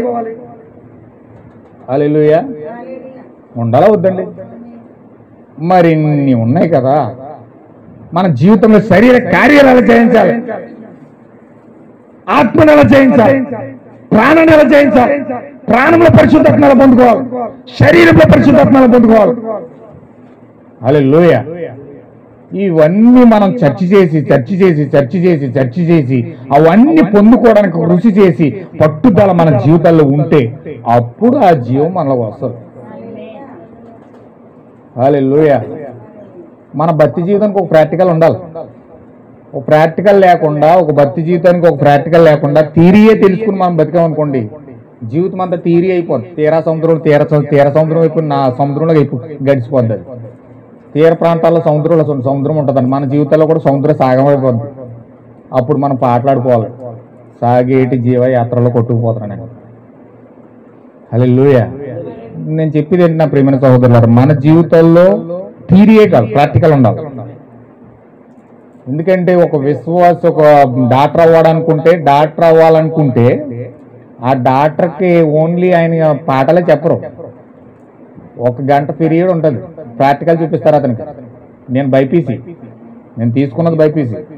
నన్ను తీసుకెళ్ళి 1 గంట ఏం చేసేవారు తెలుసండి, కప్పలు కోసి ఆ కప్ప లోపల ఆ పేగు ఎలా ఉంటుంది, ఆ పేగుకి నరమైన ఎలా ఉంటుంది, ఆ రత్నాలు ఎలా ఉంటాయి, దానికి ఏ విధంగా రక్త ప్రవాహం చేస్తుంది, ఎక్కడ హార్ట్ ఉంటుంది, ఎక్కడ కాళ్ళు ఉంటాయి, ఎక్కడ ఎన్ని కోర్స్ చూపించేవారు. దాన్ని ప్రాక్టికల్ గా ఫస్ట్ కప్పలకైనా తేలికని బల్లిలకి ఆపరేషన్ చేయాలి, అవి నేర్పిస్తారు ఫస్ట్. ఆ ప్రాక్టికల్ అందులో కొన్ని కెమికల్స్ ఉంటాయి, ఆ కెమికల్స్ అన్ని కొన్ని ఓడాలి. ఒక్కోసారి ఒలికిపోయి నేదడిపోతాయి. ఆ కెమికల్ ఒకసారి నా చెయ్యి అంతా పడిపోయింది, కాలిపోయింది. 3 రోజులు కాలేజీకి వెళ్ళదు నేను బాధపడి. ఆ ప్రాక్టికల్లో చాలా కష్టాలు ఉంటాయి, బాధలు ఉంటాయి, ఇబ్బందులు ఉంటాయి, కొన్ని అర్థం కాకుండా ఉంటాయి, రకరకాల పరిస్థితులు. హల్లెలూయా. అంటే ఒక చదువు విషయంలోనే చదువుతో పాటు ప్రాక్టికల్ ఇస్తుంటే మరి భక్తి జీవితంలో ప్రాక్టికల్ లేదండి. భక్తి జీవితంలో ప్రాక్టికల్ లేకుండా మనం దేవుడి దగ్గర నుంచి ఏం పొందుకుంటాం? నేను చెప్పేది ప్రాక్టికల్ లేకపోవడం కారణం చేస్తే మనం ఏ విత్తనము కూడా ఈరోజు కనుక్కోలేకపోతాం. చర్చికి వెళ్తానే నేను దేవుడు పెట్టినండి, అందరూ చెప్తారు నేను దేవుడు పెట్టినండి, నా చర్చి పలానా చర్చి అండి, మా పాస్టర్ గారు పలానా పాస్టర్ గారు, బాగా పలానా ఊరు వెళ్తాం అందరూ నేను దేవుడు పెట్టినండి, నేను దేవుడు పెట్టిన, అందరూ దేవుడు పెట్టలే. ఏది ఇంతకీ నిజంగా అసలైన విశ్వాసం నీలోకి వచ్చిందా? ఏమో తెలియదండి. మారు మనసు అండి పొందేశానండి, మా పాస్టర్ గారు తీసుకెళ్ళి ఆ చెరువులో ముంచేశారండి, పలానా చెరువులో ముంచేశారు. హల్లెలూయా. అంటే ప్రతి ఒక్కరూ కూడా ఏదో ఒక కార్యాలు చెప్పేసి తప్పించేసుకుంటారు. కానీ నీ జీవితంలో ప్రాక్టికల్ లేకుండా, పరిశుద్ధాత్మను పొందుకోవాలని ఆరాటం లేకుండా, దాహం లేకుండా, ఆ యొక్క ప్రార్థన జీవితంలో నిర్లక్ష్యం చేస్తే, వాక్యాన్ని నిర్లక్ష్యం చేస్తే మన జీవితాల్లో ఖచ్చితంగా కోల్పోవలసిందని కోల్పోతాం. హల్లెలూయా. నా ప్రియమైన సహోదరులకు ఖచ్చితంగా మన పరలోక రాజులు, పరలోకంలో రాజులు. మన స్థానంలోకి మనం వెళ్ళడానికి ప్రయాసపడాలి. మనం ఏదో భూ సంబంధమైన దాన్ని వెతుక్కుంటూ వెళ్ళిపోతే ఆ రాజరికం కోల్పోతాం మనం. ఇది కేవలం 70-80 సంవత్సరాలే. సత్తే ఖచ్చితంగా గోతులుగా పెడతారు, మీరు కాల్ చేస్తారు. ఈ 70 సంవత్సరాల ఆనందం చూసుకుని యుగ యుగాల్లో పరలోకంలో రాజుగా ఉండే రాజరికం స్థానాన్ని కోల్పోకూడదు మనం. హల్లెలూయా. ఈ 70 సంవత్సరాలు, 40 సంవత్సరాలు, 50 సంవత్సరాల ఆనందం చూసుకుని యుగ యుగాల్లో రాజరికంతో పరలోకంలో ఉండే ఆ స్థానాన్ని మనం కోల్పోకూడదు. అందుకే బైబిల్లో ఉన్న పరిశుద్ధులందరూ ఈ సహజీవనం, ఈ యొక్క 70-80 సంవత్సరాలు ఉండే జీవితం తీసుకోలేదు. కానీ వాళ్ళు దేవుని కొరకు జీవించడానికి దీన్ని అన్నింటిని వదులుకొని ఆ జీవితం కోసమే ఆరాటపడ్డారు. అందుకే ఎన్ని కష్టాలు వచ్చినట్టు తట్టుకున్నారు, ఎన్ని బాధలు వచ్చినా తట్టుకున్నారు, ఎన్ని శ్రమలు వచ్చినా తట్టుకున్నారు. ఆ వాక్యం కోసం ఎందుకు నిలబడ్డారో తెలుసండి? వాళ్ళు అత్యధిక జ్ఞానవంతులు అన్నాడు ప్రవక్త బైబిల్లో. అంటే వాళ్ళు ఎంత జ్ఞానం ఉందంటే భవిష్యత్తు చూసారంట. వాళ్ళు పరలోకం నుండి భవిష్యత్తు చూసుకున్నారంట. ఆ భవిష్యత్తు తరతరాలు యుగ యుగాలు దేవుడితో ఉండే భవిష్యత్తు. అది రాజరికతో రాజుల్లో బ్రతికే భవిష్యత్తు. అది అలాంటి భవిష్యత్తు కోసం ఈ చిరాకు ఇదంతా పెంటతో సమానం అనుకున్నాడు పౌలు గారు.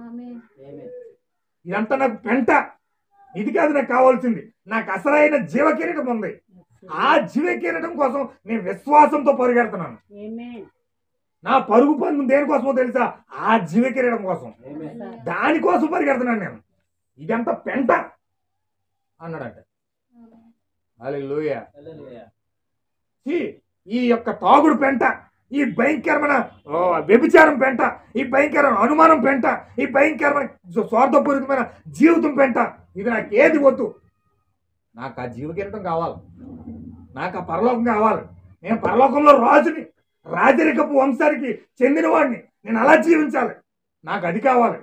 ఆ ఆశయంతో బైబిల్లో ఉన్న పరిశుద్ధులందరూ బతికారు. అందుకే వాళ్ళు ఓన్లీ థియరీయే కాదు, ప్రాక్టికల్ కూడా నేర్చుకుని ప్రాక్టికల్గా జీవించడానికి ప్రయత్నం చేశారు. హల్లెలూయా. మనం ఎప్పుడైతే ఆ ప్రాక్టికల్ లైఫ్లోకి ఎప్పుడైతే వెళ్తామో చాలా పొందుకుంటామండి. విశ్వాసంలో చాలా పొందుకుంటాం, ప్రాక్టికల్ లైఫ్లో ఎక్కువ పొందుకుంటాం. దెబ్బలు అలాగే తింటాం, పొందుకోవడం కూడా అలాగే పొందుకుంటాం. దెబ్బ తినేది కంటే 3 రెట్లు ఎక్కువ ప్రతిఫలం పొందుకుంటాం మనం. హల్లెలూయా. అందుచేత నా ప్రియమైన సహోదరులు ఒకసారి ఆలోచించండి. మీ జీవితాల్లో యథార్థంగా సమర్పించుకోండి. జీవితాల్లో యథార్థంగా దేవుని దగ్గర రండి. ఆ డిఎల్ మూడి దగ్గర వాళ్ళని మీరు కూడా ఆ విధంగా సమర్పించుకుంటే ఖచ్చితంగా దేవుడు మీ ప్రాక్టికల్ జీవితం చాలా అద్భుతమైన కార్యాలు చేస్తారు. హల్లెలూయా. మనం ప్రాక్టికల్ జీవితం కలిగి ఉందాం. దేవుడు ఖచ్చితంగా మన జీవితాల్లో అద్భుతమైన కార్యాలు చేయాలి. ఆ నిజమైన విత్తనం మనం ఏదో త్రోవ పట్టిన పడిన వాళ్ళం కాదు, రాతి నేలలో పడిన వాళ్ళం కాదు, ముళ్ళ కంచెల్లో పడిన వాళ్ళం కాదు. ముళ్ళ కంచెల జీవితం మనకు వద్దు. రాతి నేలకి కఠినమైన హృదయంతో మనం ఉండకూడదు. త్రోవ పక్కన పడిన వాక్యం వినేసి చెవితో విడిపెట్టి వినేసి చెవితో విడిచిపెట్టేసిన వాళ్ళు ఉండకూడదు. హల్లెలూయా. మనం ఖచ్చితంగా మంచి విత్తనాలమై ఉన్నాం. ఆదాము యొక్క కుమారులమై ఉన్నాం మనం. దేవుని యొక్క కుమారులమై ఉన్నాం మనం. దేవుని యొక్క జీవకణం విత్తనం మన జీవితాలు గుండా ప్రవహిస్తూ ఉంది. అందుకే ఈరోజు ఈ వర్తమానంలో వచ్చాం మనం. అందుకే ఈ వర్తమానంలో వాక్యం వింటున్నా ఉన్నాం. 7 ముద్రలు మనం వింటా ఉన్నాం మనం. ఆ యొక్క 7 సంఘకాలను వింటా ఉన్నాం మనం. బలిష్ఠుడైన దూత మన దగ్గరికి వచ్చి మనం దర్శిస్తూ ఉన్నాడు. ఆయన మన జీవితంలో కొన్ని అనుభవాలు కలిగి ఉన్నాం. దేవుడు మనల్ని నడిపిస్తున్నట్లుగా, దేవుడు మనల్ని తీర్చిదిద్దుతున్నట్లుగా, దేవుడు మనల్ని అవసరాలు తీర్చున్నట్లుగా, దేవుడు మనల్ని కొన్ని విషయాల్లో మనం దగ్గరే ఉండి హత్తుకున్నట్లుగా కనబడతా ఉంది. హల్లెలూయా. కొన్ని అనుభవాలు కలుగున్నాం మనం. కొన్ని అనుభవాలు మన జీవితాల్లో ఉన్నాయి. దేవుడు నాతో ఉన్నాడు, నాతో మాట్లాడుతున్నాడు, నాతో ఉన్నాడు, నా వెంటే ఉన్నాడు అనే కొన్ని అనుభవాలు మనకు ఉన్నాయి. ఎందుకంటే దేవుని కుమారులు కనుక, దేవుని కుమార్తెలు కనుక ఆ అనుభవాలు ఇంకా ఎక్కువ మోర్ దెన్ అనుభవాలుగా మార్చుకొని దేవుడితో ఇంకా ఎక్కువ సహవాసం పెంచుకొని ఇంకా ఎక్కువగా దేవుడితో సహవాసం కలిగి ఎప్పుడైతే మనం ముందుకెళ్తా ఉన్నామో అప్పుడు దేవుడు ఖచ్చితంగా మంచి విత్తనంగా మార్చి దేవుని వాగ్దానం మన జీవితాల్లో నెరవేరే వరకు సహనం కలిగి ఓపిక కలిగి ప్రార్థిస్తూనే ఉంటే దేవుడు అద్భుతమైన కార్యం మన జీవితాలు చేస్తాడు. హల్లెలూయా. అందుచేత నా ప్రియమైన సహోదరులు మనం ప్రాక్టికల్ లైఫ్ కలుగుందాం. ఖచ్చితంగా దేవుడు మంచి విత్తనంగా చేసాడు మనల్ని. ఆ మంచి విత్తనంగా మనం ఉన్నప్పుడు ఖచ్చితంగా మనం సహనం కలిగి ప్రార్థిద్దాం.